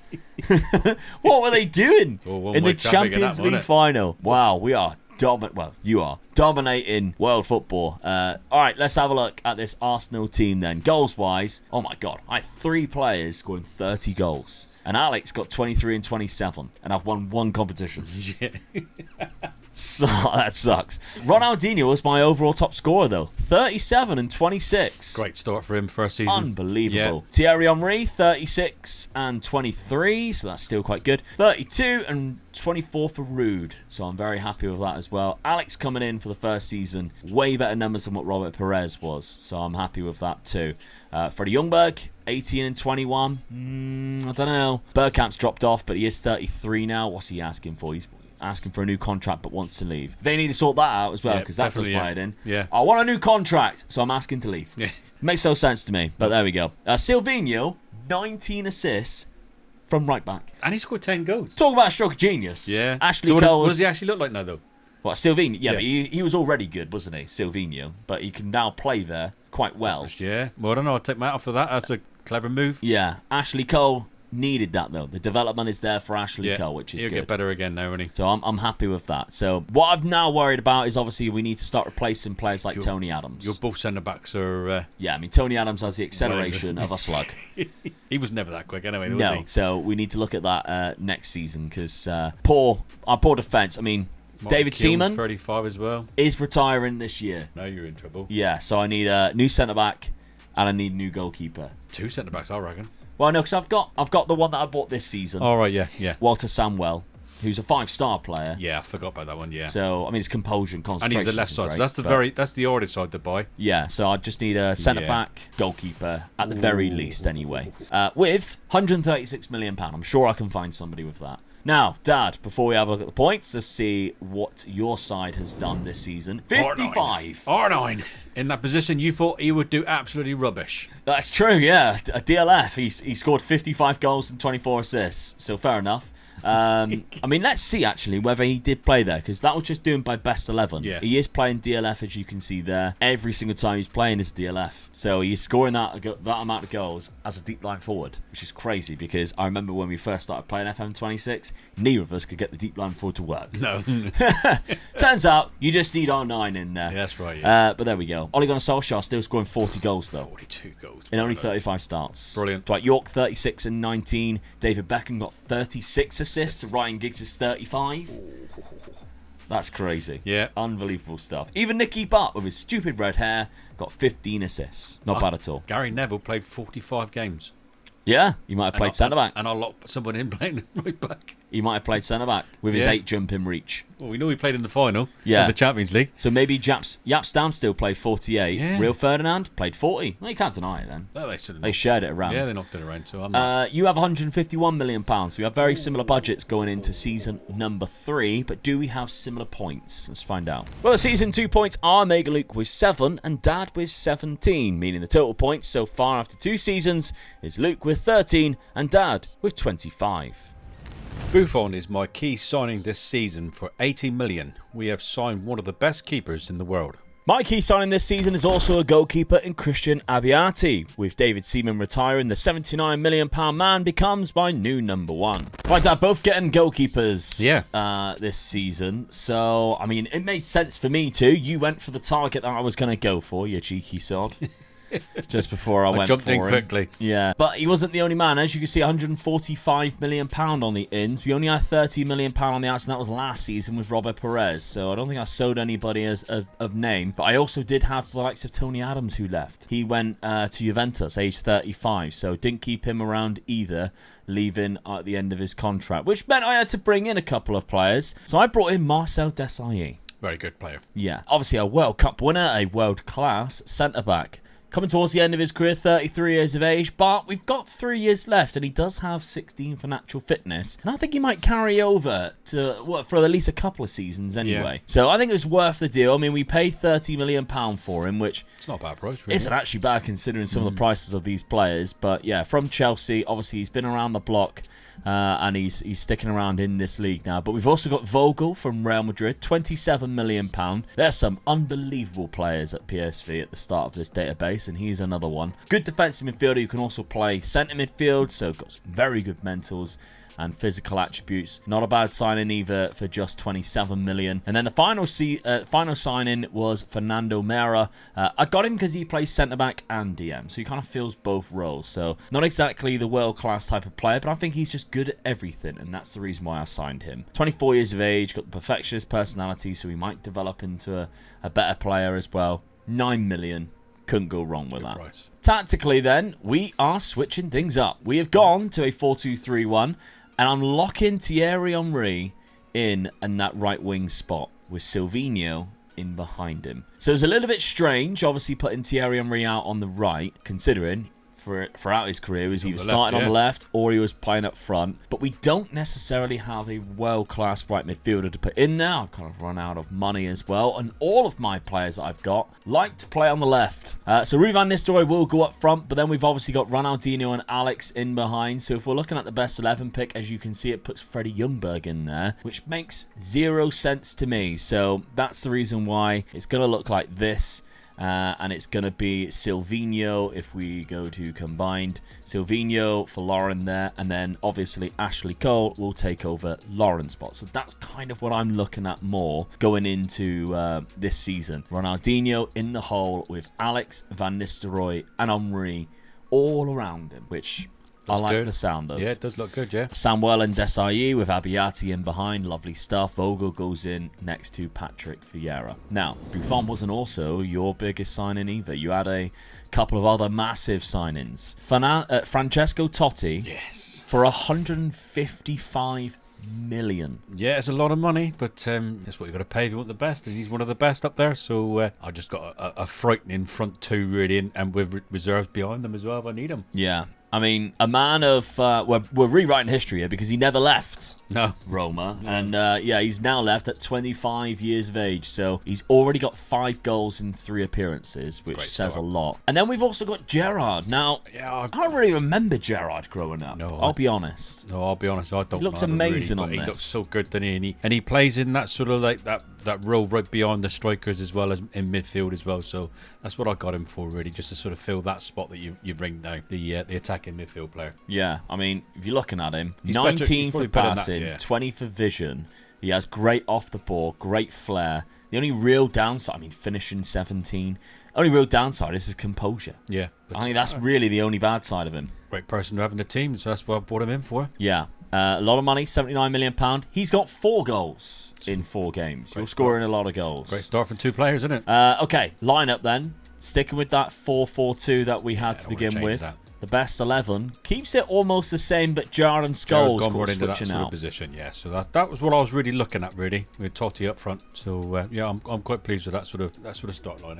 Why would I change it? I'm doing really well at the moment. Well, yeah, you're 12 points ahead on points, I think it is at the minute. Now, start of the season. Let's have a look at it, because in the Charity Shield, you lost on penalties. So I do get a point for that. That's only a Mickey Mouse Cup, innit? I get a point for beating you, nothing for actually winning it. But you did beat Ajax in the Super Cup. Oli Solskjaer scored 2 goals there. Coventry 3-0 against them. 5-1 against Everton, where Totti got himself a hat-trick away from home. And then Tottenham Hotspur. Totti also got on the score sheet with Gerrard 3-0. The new signings are coming up trumps for you there. Doing well for me, so yeah, pleased Scoring with that. a lot of goals. However, my start of the season as well looks rather impressive when you consider we also won the Charity Shield. 4-1 against West Ham. 7-0 against Bolton, Ruud van Nistelrooy hat-trick, and then 6-0 against Wimbledon, Ruud van Nistelrooy with 2 there. So this has been a great a lot of goals. Yeah. A lot of goals in this season, I think. Oh, yeah. So this is going to be a weird start to the season when we're both doing so well. The Dream 11, we haven't looked at this yet, but I thought it'd now be the perfect time. Just look at that Dream 11. Yeah. I mean, Thuram has gone to Chelsea. Ian Hart somehow sticks in there for Leeds. Don't know how. But the rest of the team is basically He was a good player, but I don't think he was that good compared to what some of the players that we've got. I think. No, that's it. Van Nistelrooy and Ronaldo up front. We got Giggs, Alex, Totti, Beckham in there. Desailly and Samuel. So my 2 centre-backs. Your goalkeeper. Yeah, it's quite an interesting one there, isn't it? Yeah. The Dream 11. Still putting you as the favourites as well. All right, then. 12 points is now down to 11 points after that Charity Shield win. Can I reduce the gap in Season 3?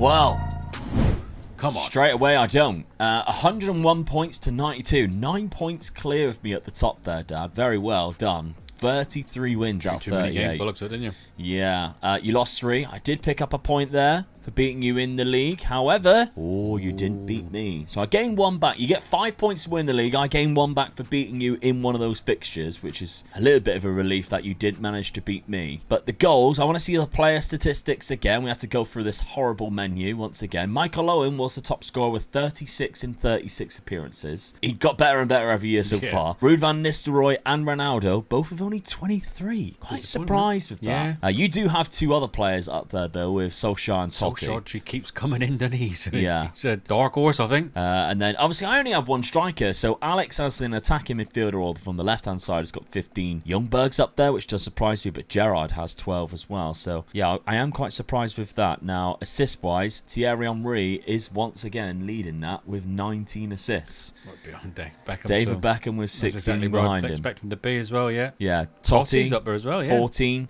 Alex Silvino down here. Ronaldo and Giggs have also got quite a few. So has Freddie Ljungberg. So what about in the cup competitions then? Come on, I need some luck now. I need some points in the cups. I have won both the FA Cup and the League Cup. It's a bit of bad news for me. Oh, yeah. Everton in the FA Cup, 3-0 against them. Where did you end up in this? You weren't in the semi, beat you in the quarterfinals. So that's another 2 points then, eliminating you from the FA Cup. Did I beat you in the League Cup as well? No. Newcastle. Did I knock you out, though? Semi-final? No. That would have been nice to do it in 2 legs. You haven't got very far in this competition at all. Third round, Middlesbrough. I mean, they're Premier League side, but still. I mean, let's have a look at this Middlesbrough side. Dave Bassett was the manager. Alan Boksic was their key player. Good striker. With 8 finishing. Yeah, I think we touched on that before. Hilarious. I haven't won, by the looks of it, the Champions League. I was eliminated in the semi-final by that bloody David O'Leary again. Oh. Leeds United. He went to the final and lost to in. Manchester United. I mean, that's a rivalry in itself. It is, yeah. That would have been a The Leeds massive fans game. are not going to enjoy that as much as you're enjoying yourself doing very well. Manchester United back-to-back Champions Leagues. Oh, I would have loved this as a kid because this would have been now early secondary school years for me. Just going into school and going, yeah, won the Champions League again. Because we didn't do it while I was in secondary school. 2008 was when I left. So I was about to leave school and we managed to win the Champions League. But yeah, 3-0. Rio Ferdinand, Totti and Solskjaer with the penalty spot. Okay, so I'm lucky really in a way that it was Leeds that beat me, but instead of yourself. 5-4 though. That's so disappointing because that would have been a nice little final and a nice way of clawing back some points because that's 8 points you now get plus obviously the 5 for winning the league. So you've got more points than me I think this summer, which is really annoying considering I won 2 cup competitions and beat you in one of them, knocking you out, and didn't lose against you in the league, and somehow I'm coming out with less points. Yep, that's the way it goes, isn't it? Typical. The big trophies are there, the league and the Champions League, and I got both of them. All right, okay. Let's have a look then at how this season played out for my lads. Now, Silvino locked into that right back spot, 8 goals, 17 assists. Paid off big time. I'm glad I kept them around, I must admit. Abiati as my goalkeeper, played 63 games, so it was worth bringing in somebody amazing. Now, goals-wise, haven't scored nowhere near as many as what I have been. No. But obviously, the performances are kind of still there, to be honest. 27 goals from Ruud van Nistelrooy, 27 from Alex, who had 17 assists as well. Ljungberg, 22 and 12. I don't think he should be playing that many games, if I'm honest. He does look quite good, though, actually. Thierry Henry, 18, but with 27 assists from that right-hand side. And Ronaldinho, 20 and 16. Maybe I was hoping for a little bit more from Ronaldinho, I must admit. But Ashley Cole's development definitely benefited from the last 2 seasons being able to play at that left-sided centre-back, so that's really good. But the money side of things, £109 million. So I need to think about where I want to improve this side going into the next season, into Season 4. Yourself, though, Dad, and this Manchester United side, Ronaldo, 35 for 21 assists, 29 from Solskjaer. Totti, 26 and 21. David Beckham, 22 assists, quite a big number as well. Any disappointments in there for you, or are you all right? Shock, really, with Solskjaer scoring so many goals and playing 41 games. Yeah. That's the shock I'm getting. So, you know, when I think about the strikers that I've got, how come they haven't played that many games? They're still playing 50 and 54. Yeah, so how the hell is Solskjaer getting in? Well, don't know where he's playing. Centre forward, then he goes games without, so I don't know. Surprised, to really. be honest with you. Yeah. That's the biggest surprise to me, but just good rotation. I'm not going to knock it. Yeah, I mean, 29 If you were goals. controlling it yourself, you probably would rotate it. Yeah, definitely. Yeah, I mean, Andy Cole, I think he's on his way out now. He's still got 12 goals though for me, so yeah, he didn't let me down. But he is unhappy. He hasn't played him as much. No, I'm quite happy with that. I'm sort of Roy Keane's still doing the business for me, so I'm happy with that. 162 million. They're still supporting me as well, so yeah, pleased. Big money. All right, let's have a look at the points then before we go into season number 4. Season 3 points are Mega Luke with 10 and Dad with 13, meaning the total points after 3 seasons is Luke with 21, Dad with 38.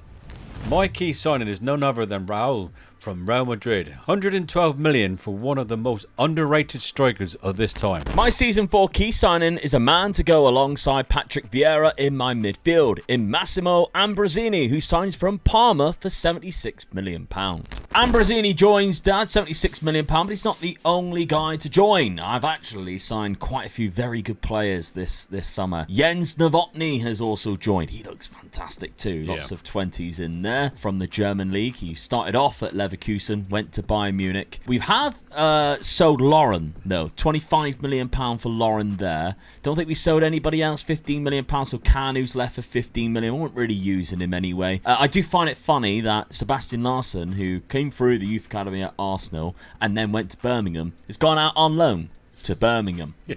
I do love it when things like that happen. The other signings: Pablo Aimar, £21 million from River.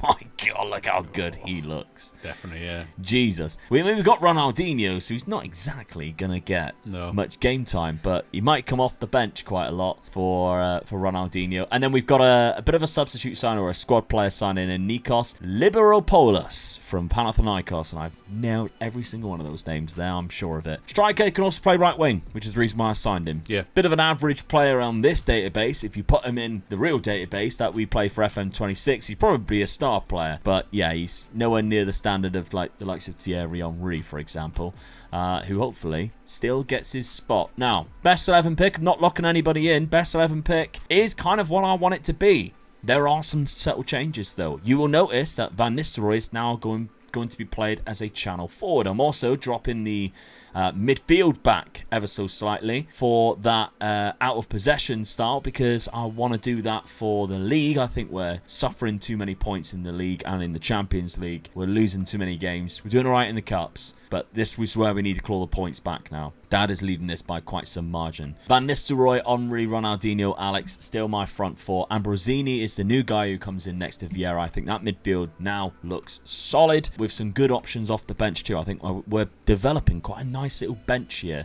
of world-class players as well. Now, Dad, a big signing for you, I must admit, bringing in Raul. Yes. And I'm not going to lie, as a Manchester United fan, if you had told me that Man United were going to sign Raul, they were going to sign R9, I'd be like, oh my God, this is my dream come true. Because one of the things I did love growing up was when David Beckham moved to Real Madrid, was watching Real Madrid, and they had Raul, and they had Ronaldo, and it was an absolute joy to watch. It was just a shame that it was in the white of Real Madrid. So now they're all at Manchester United. So he joined for £105 million. Then you got Julio Marchand from Boca, who is going to be a backup, I guess, for David Beckham. It is a backup for David Beckham. I noticed that I never had any backup for David Beckham like that, so I should have got this player. I think he's for a really good price for a really good player, I feel. Very good on the ball. Good at tackling too. Then you got Robert Enke coming in for £1 million, so good backup goalkeeper there. What he is, yeah. So I think Barthez is had to go. Yeah. So he didn't want to hang around anymore. £33 million to Everton there.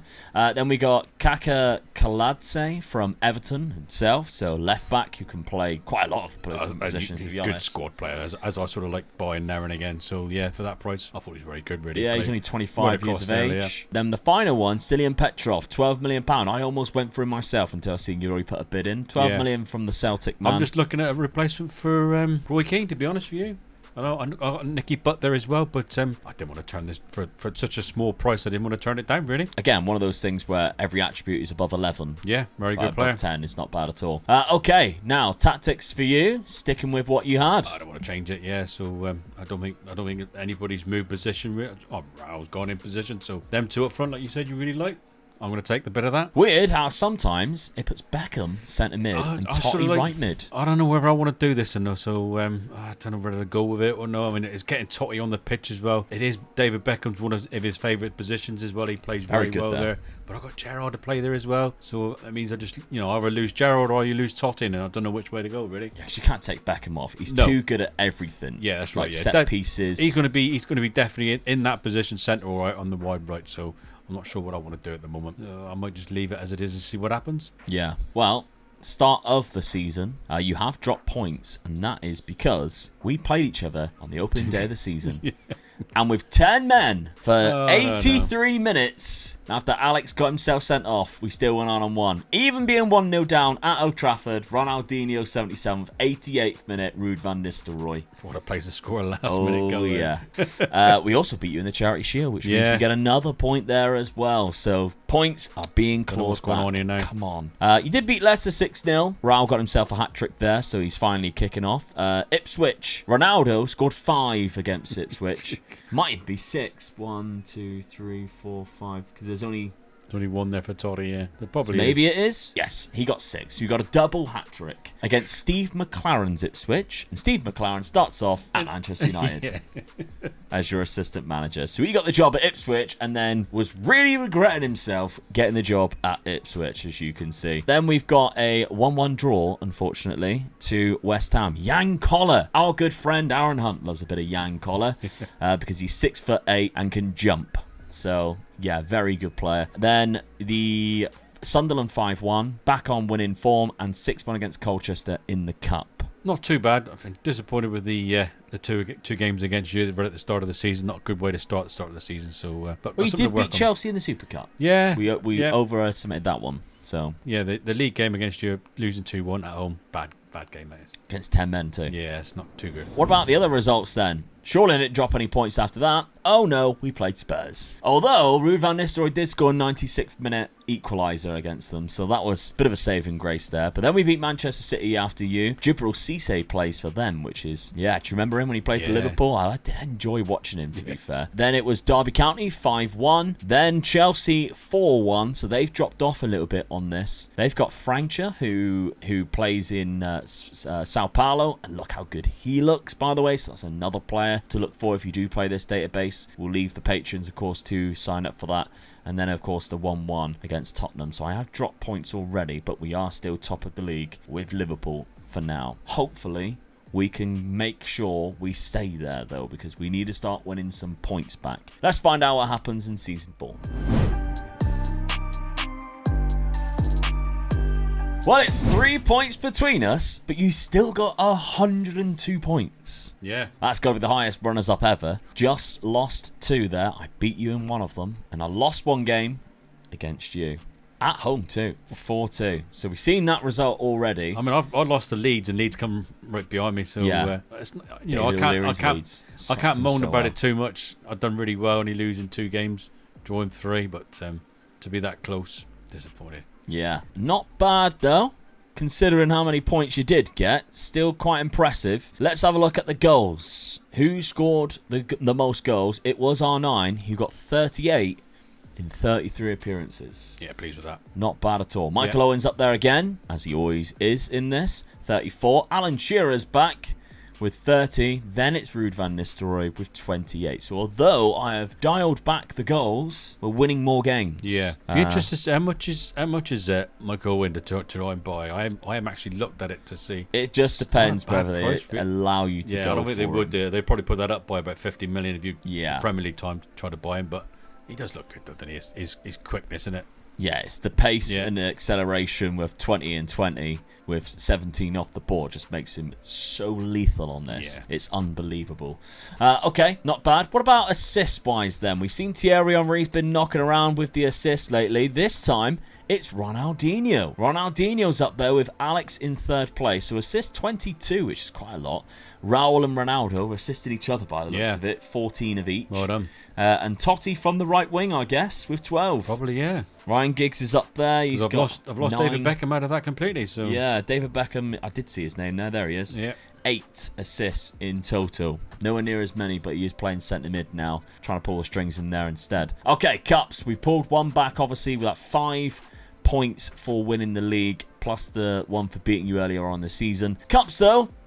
Oh, we've got 1 each. Whoa. However, I've won. Beat you in the final as well. What a lovely day to be an Arsenal fan. 1-0 in the Champions League final. Ashley Cole with the goal. Of all the attacking threats on the pitch, Ashley Cole. Ashley Cole scores. My Unbelievable. star player for me was Buffon. Yeah, 7.9 rating. Everybody else had less than a 7. Bad game by the looks of it, don't I didn't have that many he's shots, playing though. on the left for me, look. Yeah, he's playing everywhere. Who the hell's Marchant? Oh, that guy. Yeah. He was quite good, wasn't he? But, yeah, still. My defence played very well, as you can see. So, we kept the clean sheet, did very well. XG was very high for a 1-0, by the way. That's mental. So, yeah, I don't know what we were all doing there. That's a bad game for me. That's a great game for me, though. Quarterfinals, I was knocking out Inter Milan. You were knocking out Ajax. Semi-finals, Real Madrid and AC Milan. So we were knocking out some big boys in there. I still don't understand the league situation with that, but there we go. All right, FA Cup. Yes! Oh, no. Another point in the bag. A penalty shootout. We played each other so many times this season. That's Charity cost me a lot, Shield, Cup. FA Cup, That's cost me a lot of points. Champions League, in the league as Ashley well. Cole done me again. Ashley Cole with a brace in the final. A world-class wing-back getting 2 goals, scoring in extra time just before as well, taking it to extra time himself. Solskjaer has done it in the 116th minute, but Francesco Totti misses the penalty. Now, what is quite funny is 2 seasons ago, you bought Buffon, I bought Abbiati because you bought Buffon. Yeah. By the looks of it, my keeper has been the better buy so far. 8.7. Because it looks like, by the sounds of this penalty shootout, that Buffon can't save penalties. Abbiati can. Because by the looks of it, Totti's penalty was saved by Abbiati. So let's have a look at that penalty. With Silvinho, Totti steps up. Great save. Great crap penalty. Great save by Christian Abbiati. Dropping him. Yeah, right. That was all good in the FA Cup. The League Cup, which you won, who did you beat in the final there? Chelsea in extra time. Gerrard with the winner. Ronaldo with the early goal. Where did I finish in that? Did you knock me out of that? Third round, I beat Sheffield United. Leicester, quarter-final, I lost to Chelsea on penalties. So you don't get any points there, unfortunately. Oh, it's a good season. We're clawing things back now. This is really good. Okay, you get the 3 points, obviously, for winning that, but I definitely pick up way more points in the Champions League and the FA Cup and the league, the treble. The big one is the Champions League, innit? You get so many points for it, and you beat me as well in the final. Okay, Ruud van Nistelrooy, this is much better, by the way. Look at the little changes that you make to get the amount of goals. 46 from Ruud van Nistelrooy in 50 starts with 10 off the bench. Alex got 32 and 28. Dino got 25 and 35. Ljungberg is still getting loads. Might have to get rid of him. Pablo Aimar is playing quite a lot of games and still doing very well. Thierry Henry, only 13 and 13. That's disappointing, to be honest. Where has he been playing? Because obviously I didn't lock him in. Was he still playing from the right? So he's been sort of, to be honest, he's let me down because he's played quite a lot up front. Yeah. As a channel forward, right midfielder, not really working as well as what I thought it would, but there we go. All right, Ambrosini comes in, scores 12 goals, happy with that. Walter Samuel's now a 5-star centre-back, so that's really good. He's come in and done the business there, replacing the guys. Ashley Cole only got 5 goals. 3 of them were ridiculously important. That's crazy, isn't it? I was just thinking there, Ashley Cole, where's his name? We haven't seen him yet. I know he scored quite a few. We've mentioned him already. Recruitment then, we've got £113 million to spend in the summer of season number 5. Let's see what Manchester United numbers are looking like. 63 in 56 games. Nearly 100 goals between 2 of them. 26 assists as well. That's nearly 100 goal contributions in 56 games. Yeah. And he won 1 trophy. That's absolutely mental. Raul got 34 and 18. Not bad for his first season there. 20 and 8. That's a good sign. Gerrard did get on the pitch. Yeah.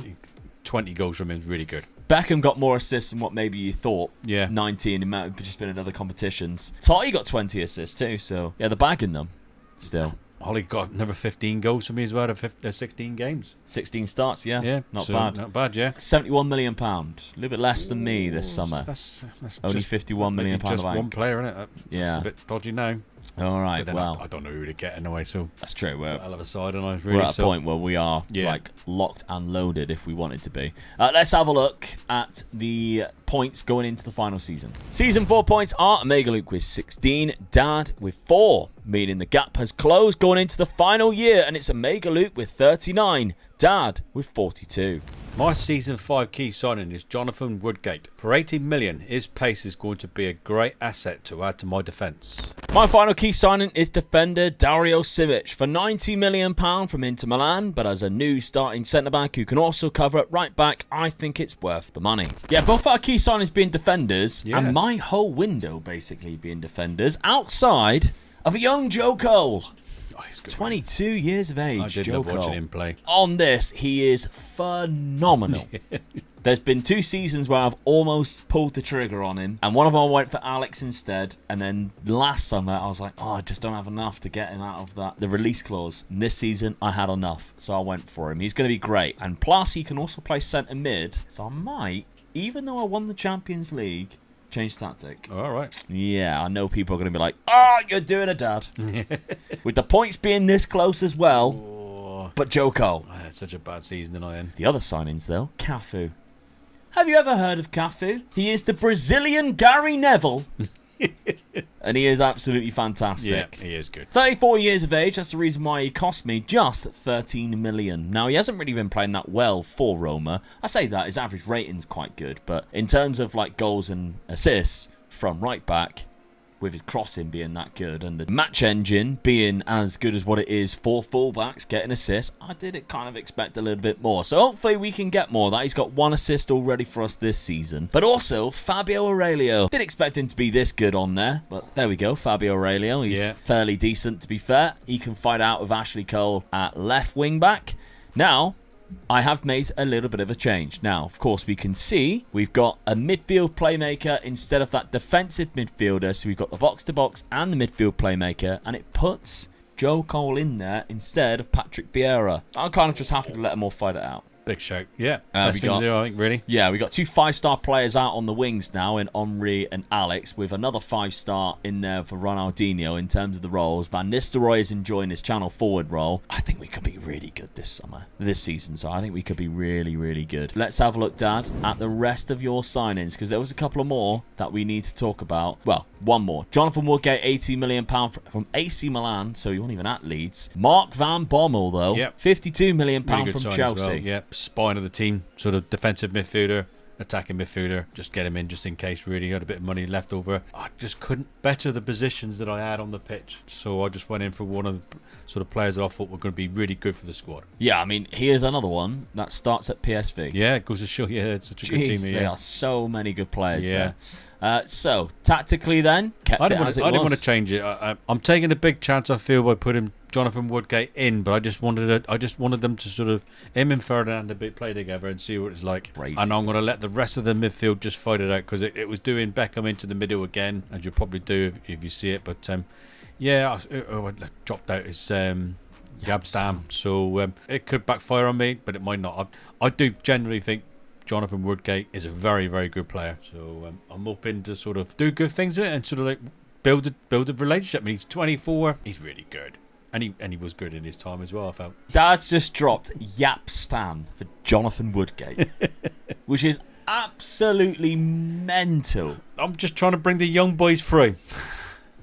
So crazy. I knew I'd have a problem doing it, and I knew it would cause problems with you, because you did like Yapstam, didn't you? So how could you not? I think the biggest mistake I might do here is because it's the last season. So I could have gone with another season of just leaving it. But I mean, he's 32 years of age. He's not the future. So I thought, I got Jonathan Woodgate in, and I thought, right, I'm going to put him in from the start and see how it goes. Being 1 season left, maybe I should have left it. I don't know.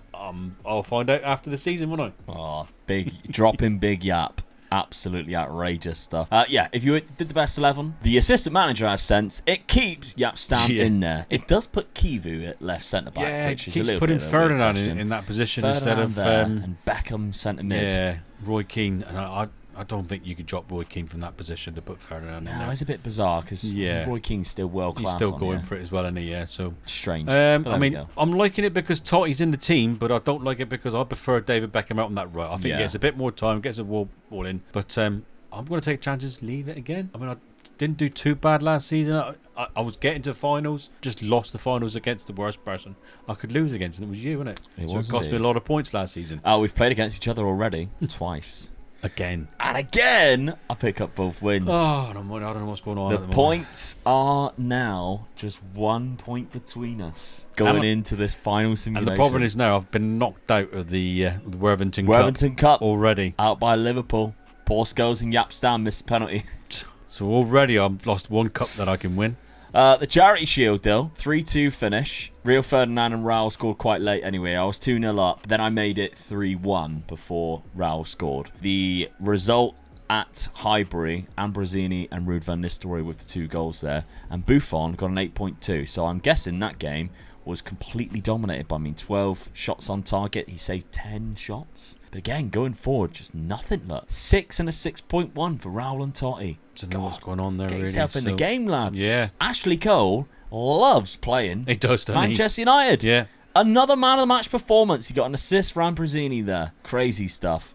Great However, player, though. you played Southampton right after. You won 7-1. Ronaldo is back with a hat-trick there. Wimbledon, 2-0 away. Both of the strikers get a goal there. Newcastle, Ronaldo scores again. Chelsea, Ronaldo scores again. So he's still chasing that more goals than game ratio that he's been getting. I do like it because the games I feel that I should have won, I won comfortably. The 2 hard games coming up with the Newcastle and the Chelsea, I've still won them and kept the clean sheet. Yeah, 3 clean sheets on the bounce. That's not too bad. I'm quite happy with that. But yeah, just 1 goal in the league outside of the result against Arsenal. But the top 2 teams, Arsenal and Liverpool, I'm losing against that. I'm a bit disappointed with that. Now, Arsenal, how have I started elsewhere? So the fixtures speak for themselves. I won 10-0 in the game after we beat Man United against Charlton. 10-0. Thierry Henry is back. 4 goals against them. Unbelievable stuff. Ipswich, 6-1. Henry scores again. Ruud van Nistelrooy not playing as many games as you can see. Ronaldinho got himself a hat-trick there. Everton, Ruud van Nistelrooy scores after he plays. Tottenham, 1-0. Alex with the one and only goal. And that result has been caused me so many trouble, especially at the start of the season. And then 7-0 against